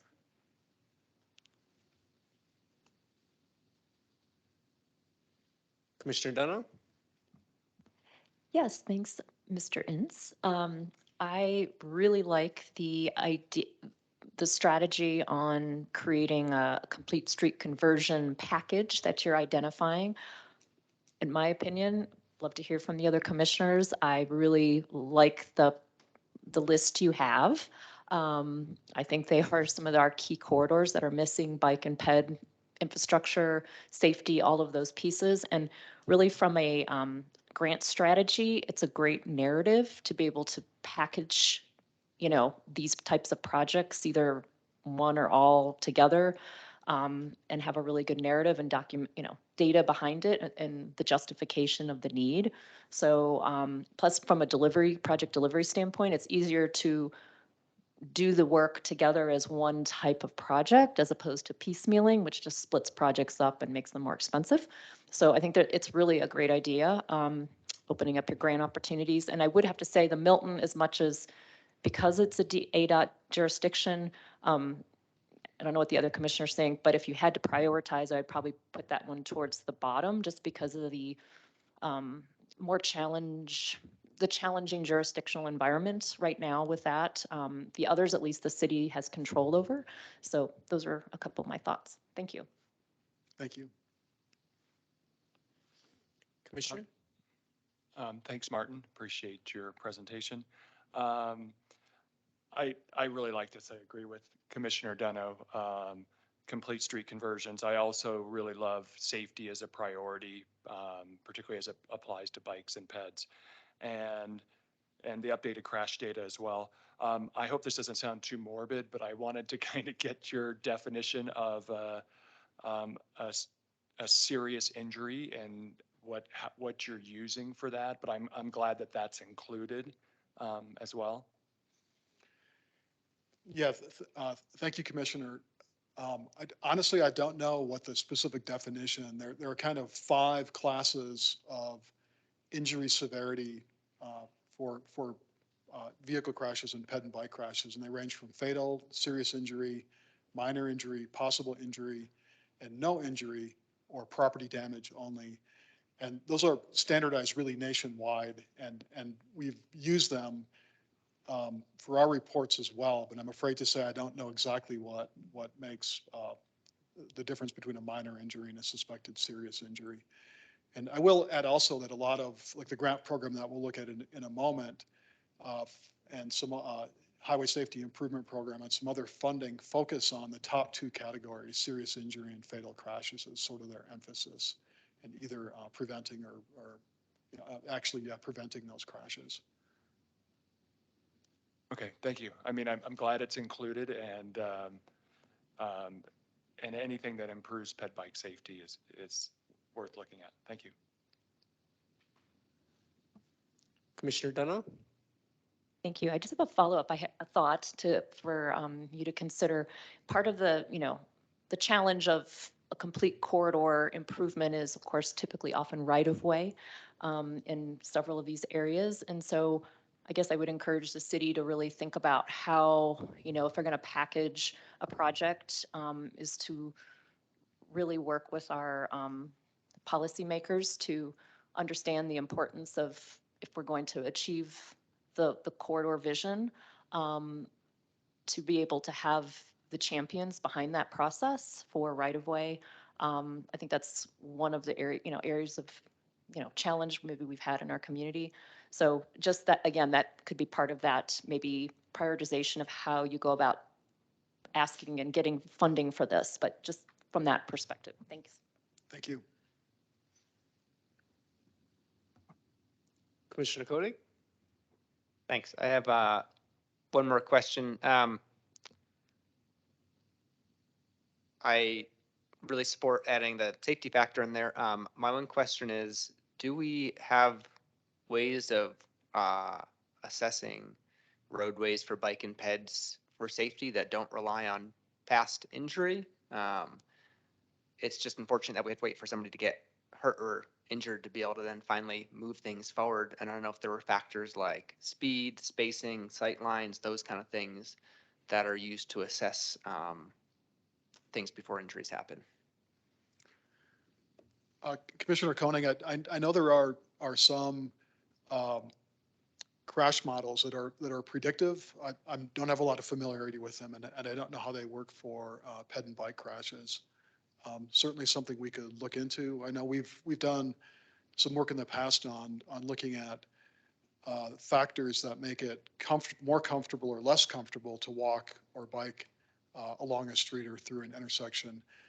And I do know that while that focuses on comfort and is more on the perception of the users, that a lot of those same factors overlap and have a safety component as well. So using that provides a little bit of insight into which streets might be safer or less safe for peds and bikes. Yeah, if there are models, it'd be interesting how they could be applied.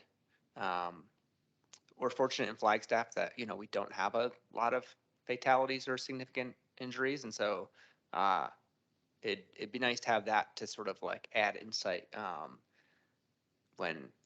because yeah, it's always a close call that don't get captured in that data.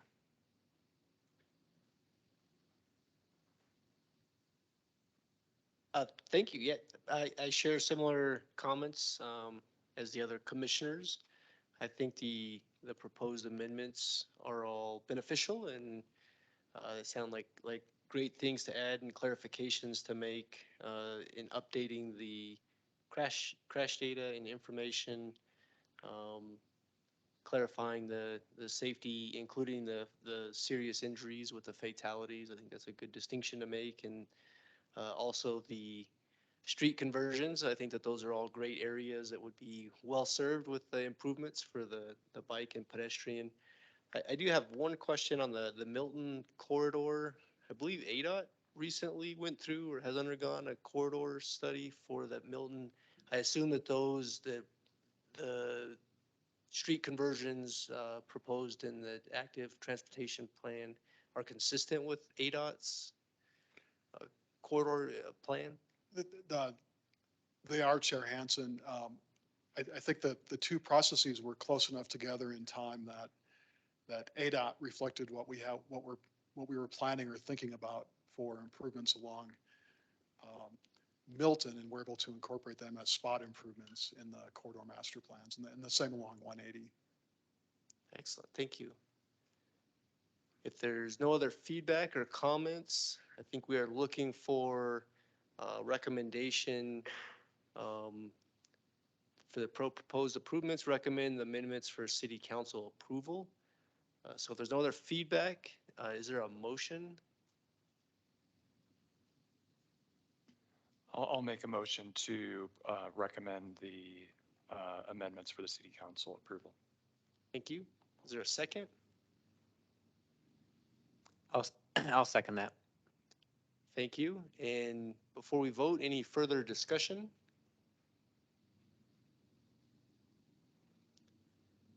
All in favor? Aye. Aye. Aye. Aye. Commissioner Denardi, aye. Any opposed? Excellent. Thank you. Next item is the City of Flagstaff Safe Streets and Roads for All grant. Thank you. As I mentioned, this is kind of attached to the item you just worked through. So the city is in the process of preparing an grant application for the Safe Streets for All program. I included a little bit of information about it here. It's a federal grant through Federal Highways Administration.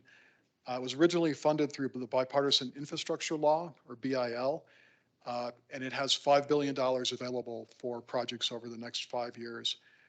It is intended for projects or plans that prevent roadway deaths and serious injuries. And there are two types of grants that agencies or eligible applicants can apply for. The first is a planning grant. Those are used to develop safety action plans. The second is an implementation grant, which is for projects or strategies or programs that help implement some of the strategies or address some of the problems identified in the safety action plan. MetroPlan last year received a planning grant through this program to do a safety action plan. Typically, the grant requires you to have an action plan in place before you apply for an implementation grant. We have gone through the self-certification checklist and determined that we have all the elements to meet the requirements for a safety action plan. We thought we had that before, but your action in the previous item helped strengthen our case in that regard, that we have all the elements of the safety action plan and can move forward with an implementation grant. Implementation grants range between $2.5 million and $25 million each, so they're fairly significant projects. There is an emphasis on equity and inclusion as part of the grant process, and they really want to see in the process of developing your plan and the project that you're applying for, how equity was addressed. And finally, I think I might have mentioned that the application is due on July 10th, and I didn't list a year here, but that is actually this year, so just about a month. The project for which we are applying is the Butler Avenue Complete Streets conversion. Here are the project components, and I'll show you a map in a minute of all these. Kind of the main part is separated bike lanes to replace the pilot barriers that are in place now. The separated bike lanes would be more of a permanent solution in that the curb would be moved out to where the bike lane line is now, and the bike lane would be elevated or raised a few inches to be at the same level as the sidewalk. Other components include protected intersections at 4 locations, Beaver, San Francisco, and Sawmill as part of the grant. And then a protected intersection is already planned and underway as part of the Lone Tree overpass along Butler. 2 enhanced beacon crossings, a new one at O'Leary Street, and upgrades to the existing beacon crossing at Humphreys. And then finally, we'll see in a minute, it gives us an opportunity for much of the corridor to include a wider sidewalk and a parkway to provide even more separation between the lanes of traffic and where pedestrians and bikes are. So here's kind of an overall map. It begins on Milton at the west and ends at Sawmill on the east through the heart of the South Side neighborhood. In orange is kind of the linear improvements that we talked about. And then the red square are protected intersections. The gray one is at Lone Tree. And then the 2 red circles are the enhanced crossings. So kind of a nice spacing of intersections and or crossings along that corridor. And to give you an idea of how things will change, the top image of the street section shows what was originally on Butler really before we put in the barriers along there. So we had a 4.5-foot bike lane and then a 5-foot sidewalk that was located right at the backup curb. The new section will move the bike lane off the roadway and attach it to the sidewalk. So you can see here we have a 5-foot parkway, then the bike lane, and then a 6-foot sidewalk. Now, as we know, that length of Butler, the section, the right-of-way width in the street is not consistent. So there are a couple different configurations that we're planning. Here in this graphics, what's shown in blue is where we have enough right-of-way to implement this configuration.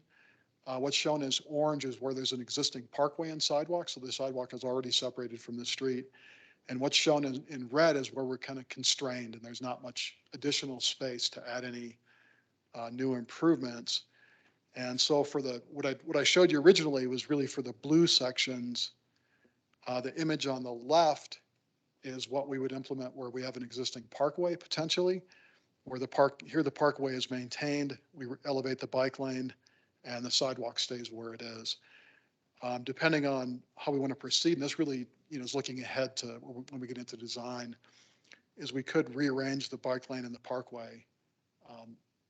So we have the bike lane attached to the sidewalk and the parkway in between the two. And then the image on the right shows where we have a constrained situation. Here, we're simply moving the bike lane up, elevating it to the level of sidewalk, and don't have the space to add a parkway. But again, we're just kind of thinking ahead of how things might work, but this will all kind of get fleshed out in final design. So that is the end of my presentation. I think the ask of you tonight is, if you are so inclined, we've been asking we asked the Bike Advisory Committee, and we'll ask the Pet Advisory Committee for an expression of support. And that will take one of two forms. Either it could be just written into the narrative that the project was reviewed by the committees and commissions, and they express their support for it, or it could be a formal letter as well that will be included as part of the grant application. So that's the ask of you tonight. But again, I'm happy to answer any questions and hear your thoughts and comments. Thank you, Mr. Ince. Are there any public comments?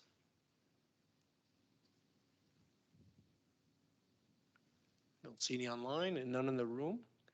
With that, we'll open up for comments from the commission.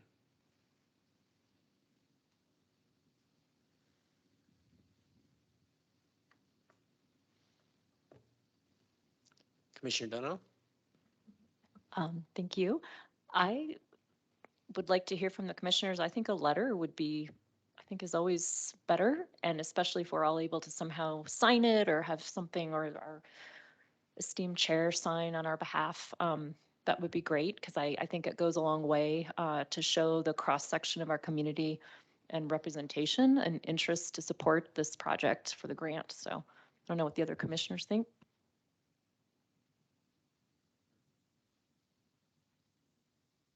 Yeah, I would agree with that. Can I ask a follow-up? Is Mr. Ince, are you willing to draft an initial draft that we can, I'd be happy to volunteer to work with the chair on a letter, or how do you want us to proceed if that's the will of the commission? I'm happy to do that, sure. Do you want me to make a motion? Sure, please. That's where we're at. Okay. I'd like to make a motion that our Transportation Commission draft a letter of support, getting at least a signature from our chair to provide to Mr. Ince for the grant. We have a second? I'll second. Any further discussion? We will vote. All in favor? Aye. Aye. Aye. Aye. Any opposed? Very good. Thank you. Thank you.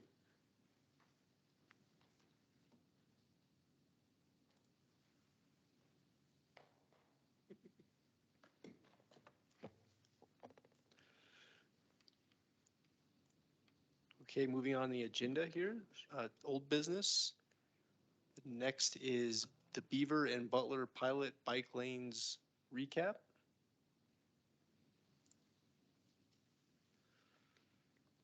Thank you. This one's mine.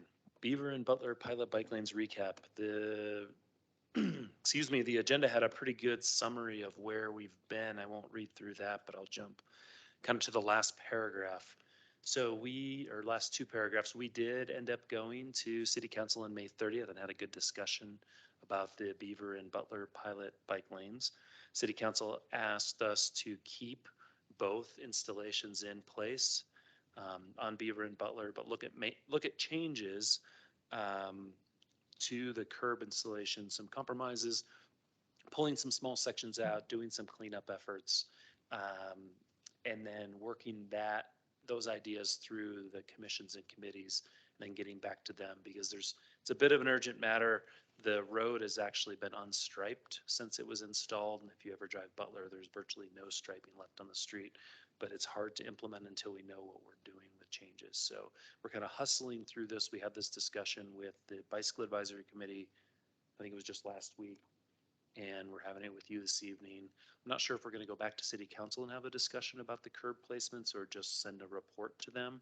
There was two other items they were interested in us working on, but they're not as critical. So we'll spend most of the time tonight on the curbs. But they also are looking for us to work with maintenance to see if there's some different snow plowing operations so that this is less of a burden on the public works group. And also do an engineering evaluation of the speed limits along Butler. And that'll probably be a couple of different segments because the road changes character through this project. So those are the three things we're going to be working on. But tonight we really want to talk about the curbs. So we've mapped the curbs. Well, we have what I'll show you here is a map of the curbs as they existed when we started the project. Then we've color coded what remains, what was kind of destroyed or removed by cars or plows or other means, what remains, and then what we're recommending for removals to kind of clean things up with where we sit today. As Google Earth, it's pretty fun. So there's Butler, and then we have Beaver mapped as well. I'll probably start on Butler.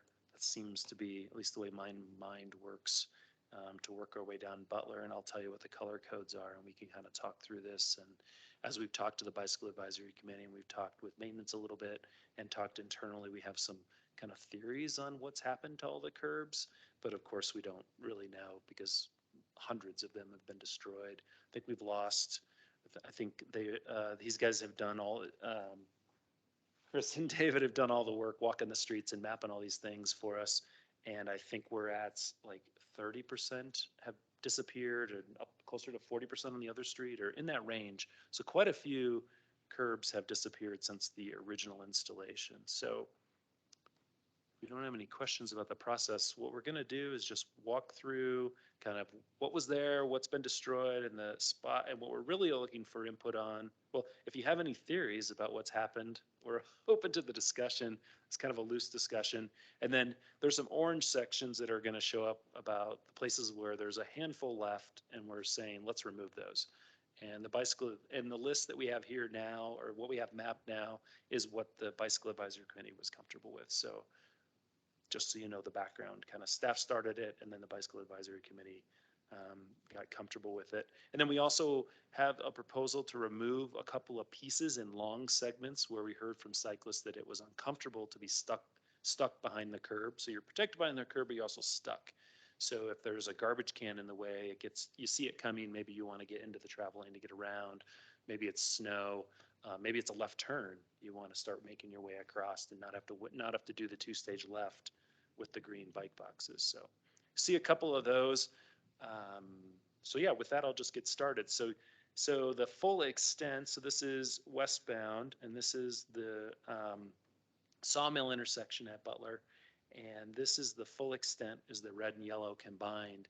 And the red, do I need to zoom in a little bit more? How's your monitor down there? I can get a little closer. The red are the sections that were either destroyed and picked up in pieces or removed by a plow.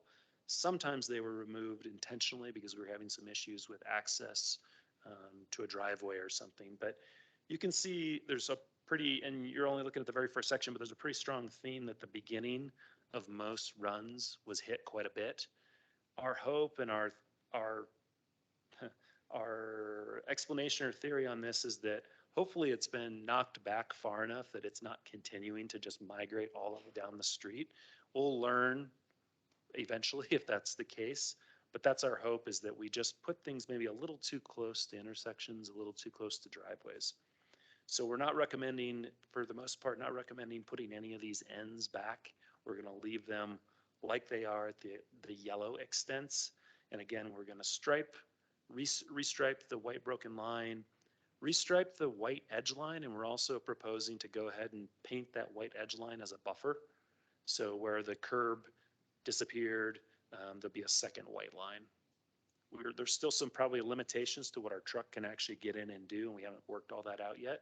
But for the most, where we can, we'll be painting a buffer where there's a gap now. So red's gone, we're not going to replace it, and here's yellow. We can probably look at both directions. You can kind of see the same here. At the beginning of this, right turn lane was hit quite a bit, and we have a gap here as well. Am I missing the orange layer? Let me look ahead. No? Am I good? It feels like these were part of the removals. Feels like I don't have something turned on.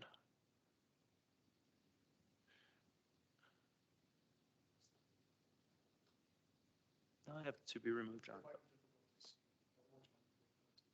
Okay. Should I? Let's see here. Oh yeah, there we go. It is really hard to see.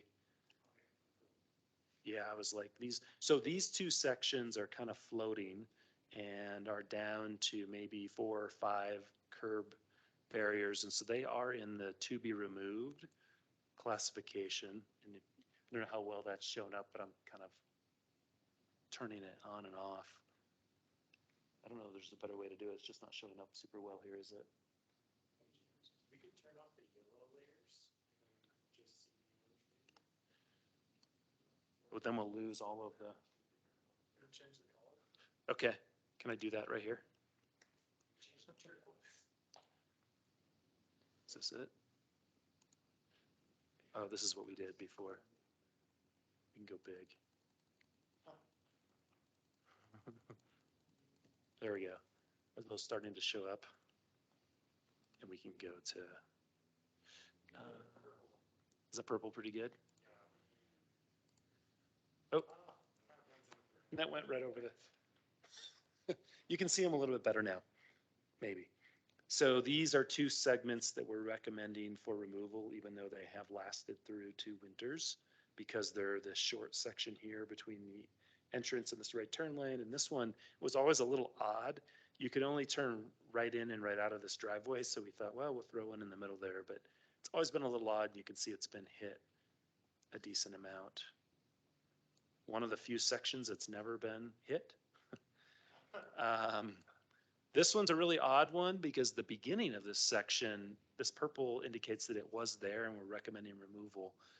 Kind of odd that the whole trailing segment has gone. I don't know if maybe we replaced it early on. One of our thoughts, and you'll see this down here at Butler and Lone Tree, and again, it's just kind of speculation, but people turning left out of here perhaps are hitting it, or left U-turns. U-turns are prohibited, but U-turns would be extremely tight in those two tight travel lanes. So that could be a reason why these are disappearing as well. We're recommending removing those probably 3 at the end here. Some removal here, again, a little floating section between 2 driveways that has survived. And please stop me if there's some that you have personal experience or you think we need to change here. Another interesting one, this whole piece disappeared. Again, could be U-turns, could be left turns, could just be a big opening through that intersection and been hit. This curb, I believe, does stick out a little bit from this curb to the left. They're not perfectly aligned. Quick question, Jeff. Sure. Just to clarify, you're not proposing replacing anything that's currently missing. You have mapped out here what still exists, what's missing, and then what you would additionally take away. Yeah, so yellow have survived the whole pilot. Red have not survived the pilot and are not being replaced. Magenta, purple survived, but we're recommending removal. Okay, thanks. Yeah. You're going to look at the south side, but I just wanted to support something you're showing. Oh, yeah, I was kind of going both sides. I was trying to bounce back and forth. But yeah, Thanks. please stop me as I'm going. They're kind of long, and I don't necessarily want to drag you through every single one, but kind of letting you see them at this scale. Stop me if you have any questions or concerns. This one's on the left side of that bus stop, and bus stop right turn lane. This was a little trailing segment here. And now here we get into some of the long sections that we're recommending some removals that are related to creating some gaps for cyclists to get out of if they were feeling like they were being too contained. I don't know that I know the segment length of gap. Did you come up with a gap number, Martin? 12 to 18? Okay, so these are recommended to be 12 to 18, a little bit of fine tuning on those still. And we'll end up putting a new vertical marker, a new object marker at the end of each of these. small section that survived and is being removed. A lot of this section we removed because we were having trouble accessing solid waste trucks. We're having trouble accessing, so this wasn't necessarily hits. A little segment that survived here, westbound of San Francisco, are recommending removal. Same here, a little segment that survived. And several little segments in this block. This is Humphreys. Several little segments that have survived between these driveways. Is very awkward the way they float there. There was a little piece that was still here with two gaps. So this is another little bike gap. And I think that's it on Butler.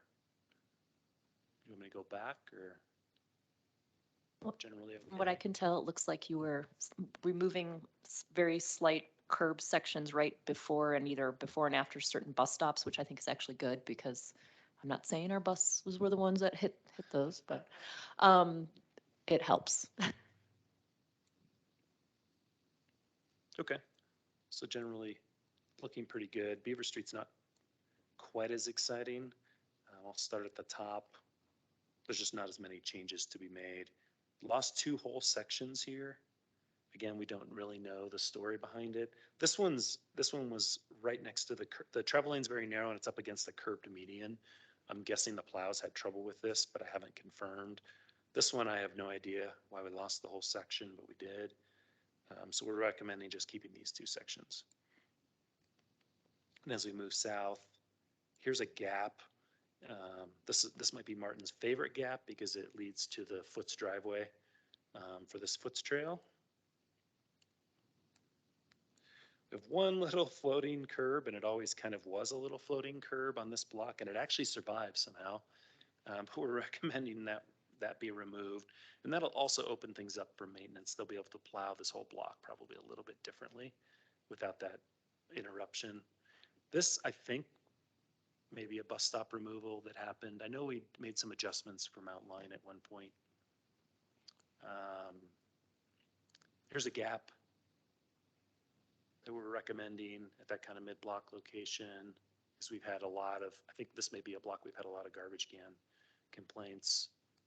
Some hits there, some more hits. And then this one's pretty neat. We were receiving feedback that as a cyclist, and if you've ridden Beaver Street, you know the feeling you're going really fast down this section of road. And that's good in a way because you can merge with vehicles. They should be going about the same speed as you. A lot of times bikes are going faster. But it was a kind of a short segment down here at those speeds to merge. So our recommendation is to pull that back to the alley point, to the midpoint. So have a little more space to merge into traffic on Beaver Street. And that's Beaver Street. Beaver Street was a little bit easier. That was the main discussion. This wasn't too, we took a lot more time with the Bicycle Advisory Committee kind of hashing it out and trying to figure out patterns and things, but we feel pretty good about what we have. Again, we're going to try to get we're going to try to figure out how to communicate this to the city council hopefully without going to another meeting and doing this, because it's probably not necessary at this level. I think we can kind of summarize it for them and let them know that we've talked to the commission and committees and they're comfortable with it. But we'll jump on this as soon as we can because it is a bit of a mess out there. There's no striping. There's a bunch of candlesticks missing. We'll get after this as quickly as we can. And that's what I wanted to cover with this item. It wasn't a real long item. Any thoughts or feedback? Any comments from the commission? Just have a quick comment on, you mentioned the buffers and and painting. Is there any special plan to make that really visible?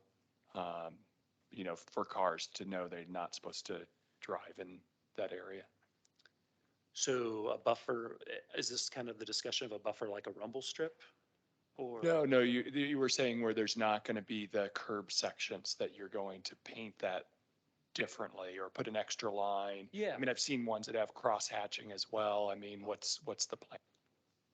I don't think we're going to have enough space for cross hatching because cross hatching typically happens. I think you need to have the lines at least, like, I think it's around 18 inches apart, and we're not going to have that much space. We're going to be more like, at a minimum, we may have some more space in other areas, but at a minimum, it'll be a 6-inch white line and a 6-inch gap and another 6-inch white line. So we'll have a total buffer of 18 inches, which would be better than 1 6-inch line, but it's not as big as you've probably seen in other cities where they end up cross-hatching. I think those are at least 8. I think the gap is usually 12 or 18 minimum. We're not going to be quite there. Commissioner Koenig? Thanks for the presentation. I just want to say that, yeah, it's been great having the support from the city staff and all the people in the city to implement this and deal with it and go back to the drawing board multiple times other than the direction of the city council. It's a pilot.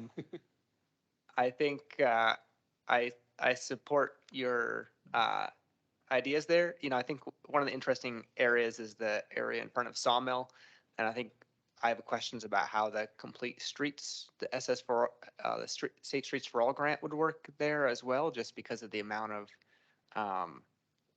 inlets and outlets. So that there's a part of me that likes those little pieces in the middle because they're the hardest to navigate and they remind drivers that they need to be careful and not just kind of swoop in there. But also in recognizing that we don't want to make this more of a headache than it needs to be for everybody. But yeah, I think it makes sense to modify it as you guys have proposed. So if we're good there, I do want to mention, I probably should have mentioned it sooner. We are also, this was always part of the ATMP, but while we're out here trying to figure out how to do buffered bike lanes, we think we have enough space. I think we've actually verified that we have enough space in this cross section going from Sawmill to roughly Ponderosa Parkway to also stripe the buffer, because we have, in this section, we have existing 12-foot travel lanes. So we have the ability to go into the 12-foot travel lane with that same 6 gap, 6 pattern. So we're going to go ahead and stripe with this project. We've got to get complete buy-in from Public Works, but we think we're really close. We're going to go ahead and stripe the buffer through this whole section all the way down. It'll work well through, this is Babbitt at the Murph. It'll work well to here. This section's going to get tricky because the lanes get narrower and there's some weird stuff going on. But so no promises we'll get it all the way to the stop bar here, but we will definitely get it to Babbitt. So that's kind of an exciting improvement. It's been in the ATMP and it was going to be part of a standalone project. I think we're going to be able to just wrap it into this summer's program. So that'll be good.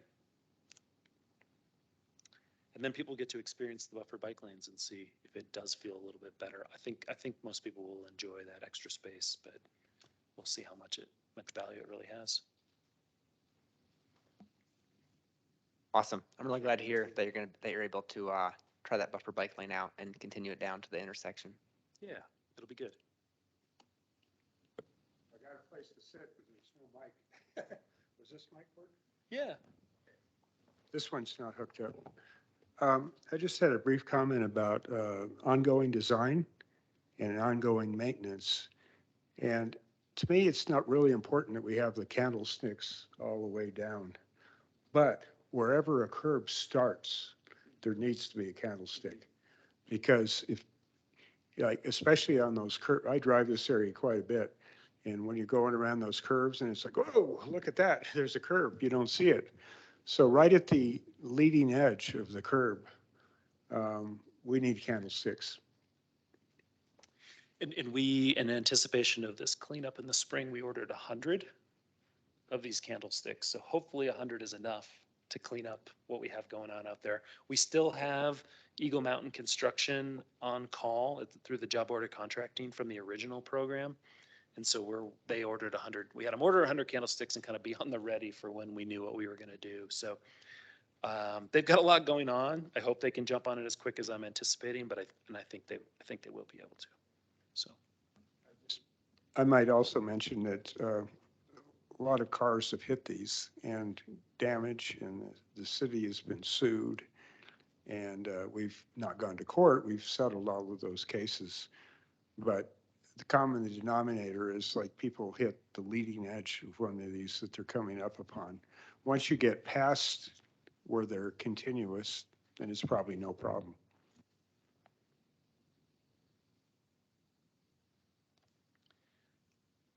That reminds me, I don't think I asked for public comment. Do we have any public comment?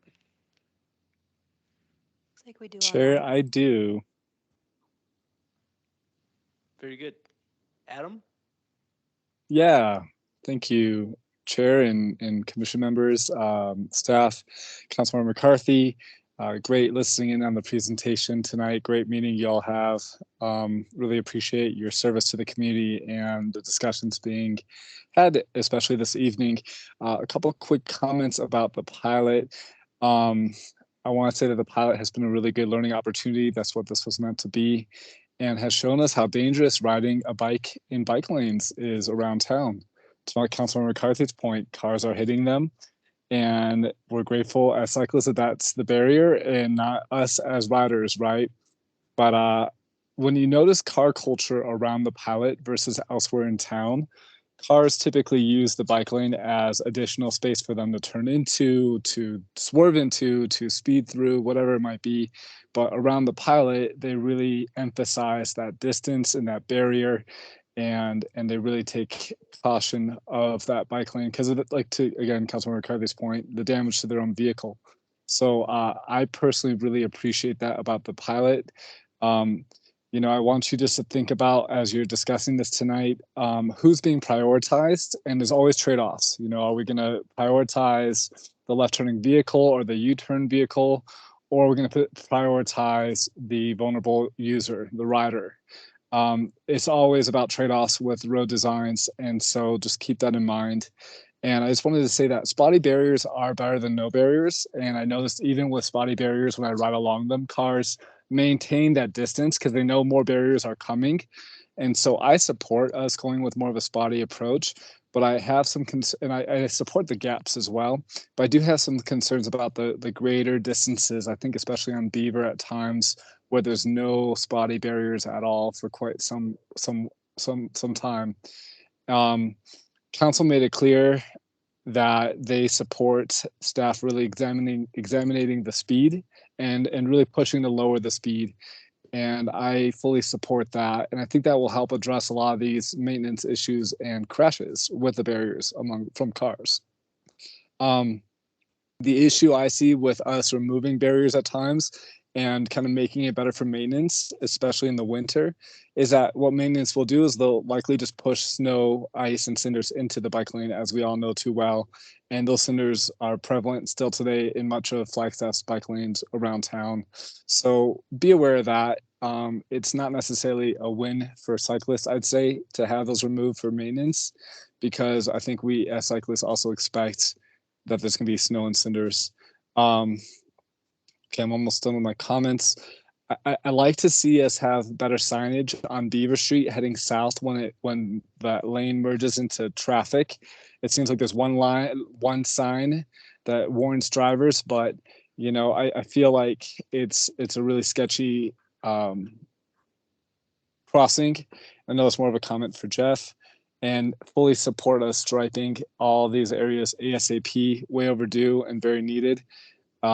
Grateful for the additional buffer that is going to be explored and hopefully implemented on East Butler, or heading east. And then lastly, the future Lone Tree overpass that you had a presentation on earlier has separated infrastructure, and that separated infrastructure is very much the plan long-term that we all agree upon. So as much as we can, stay focused on trying to get that funding, whether it's grants internally, that's really what we need. But appreciate you listening to my comments and looking forward to your discussion. And again, just encourage you to consider putting in a little bit more spotty infrastructure for the bike lanes along this route than that is being proposed. But all in all, I don't think this is a bad plan. I'm actually kind of impressed. Thank you. Thank you. Are there any other public comments?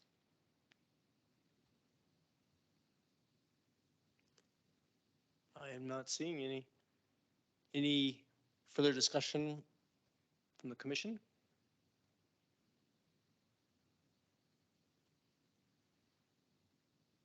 Very good.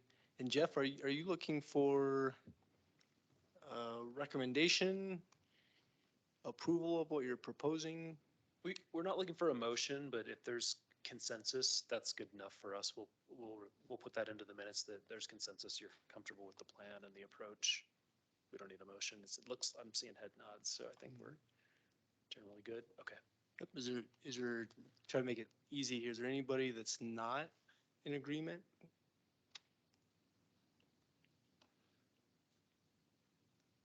Okay. Very good. We have what we need. We'll keep moving and we'll keep you updated as we do move. Very good. Moving along the agenda, concluding general business reports. We have the link there for the bicycle and the pedestrian advisory committees. Informational items. Are there any other items from the commission for discussion today or future agendas?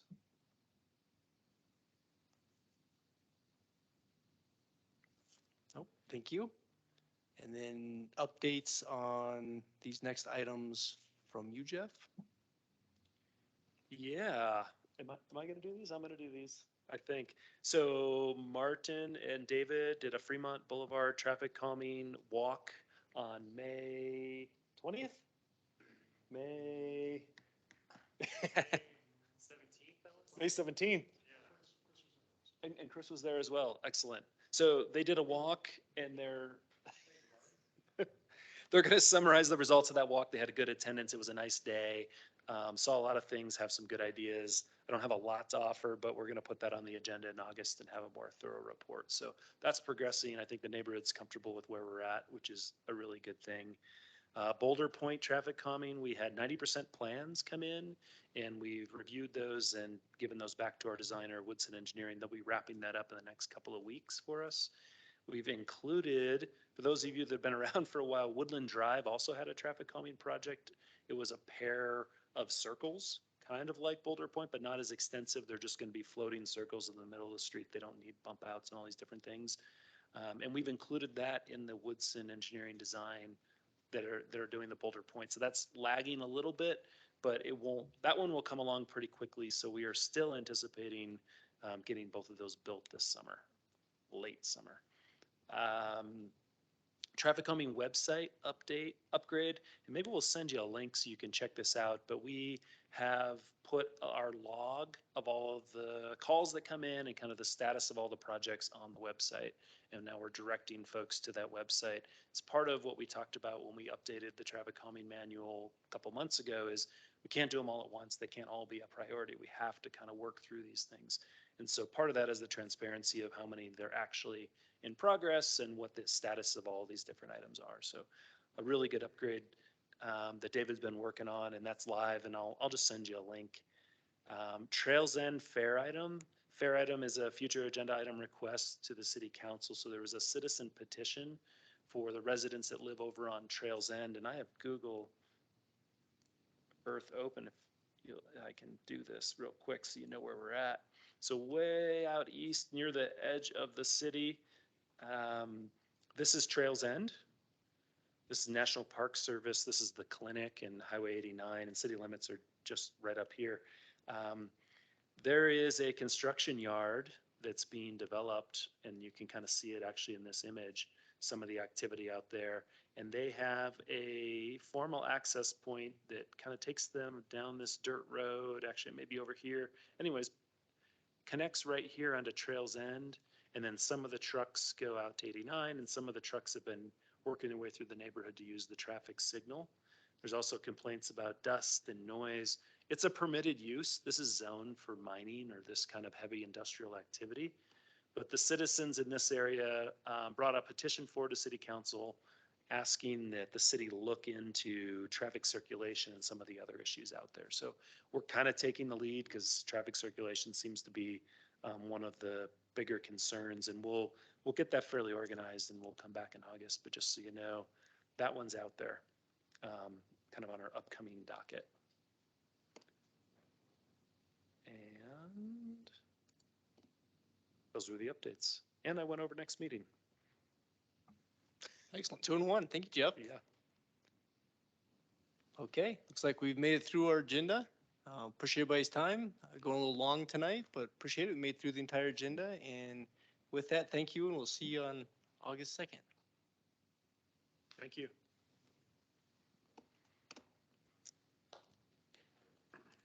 That's a wrap.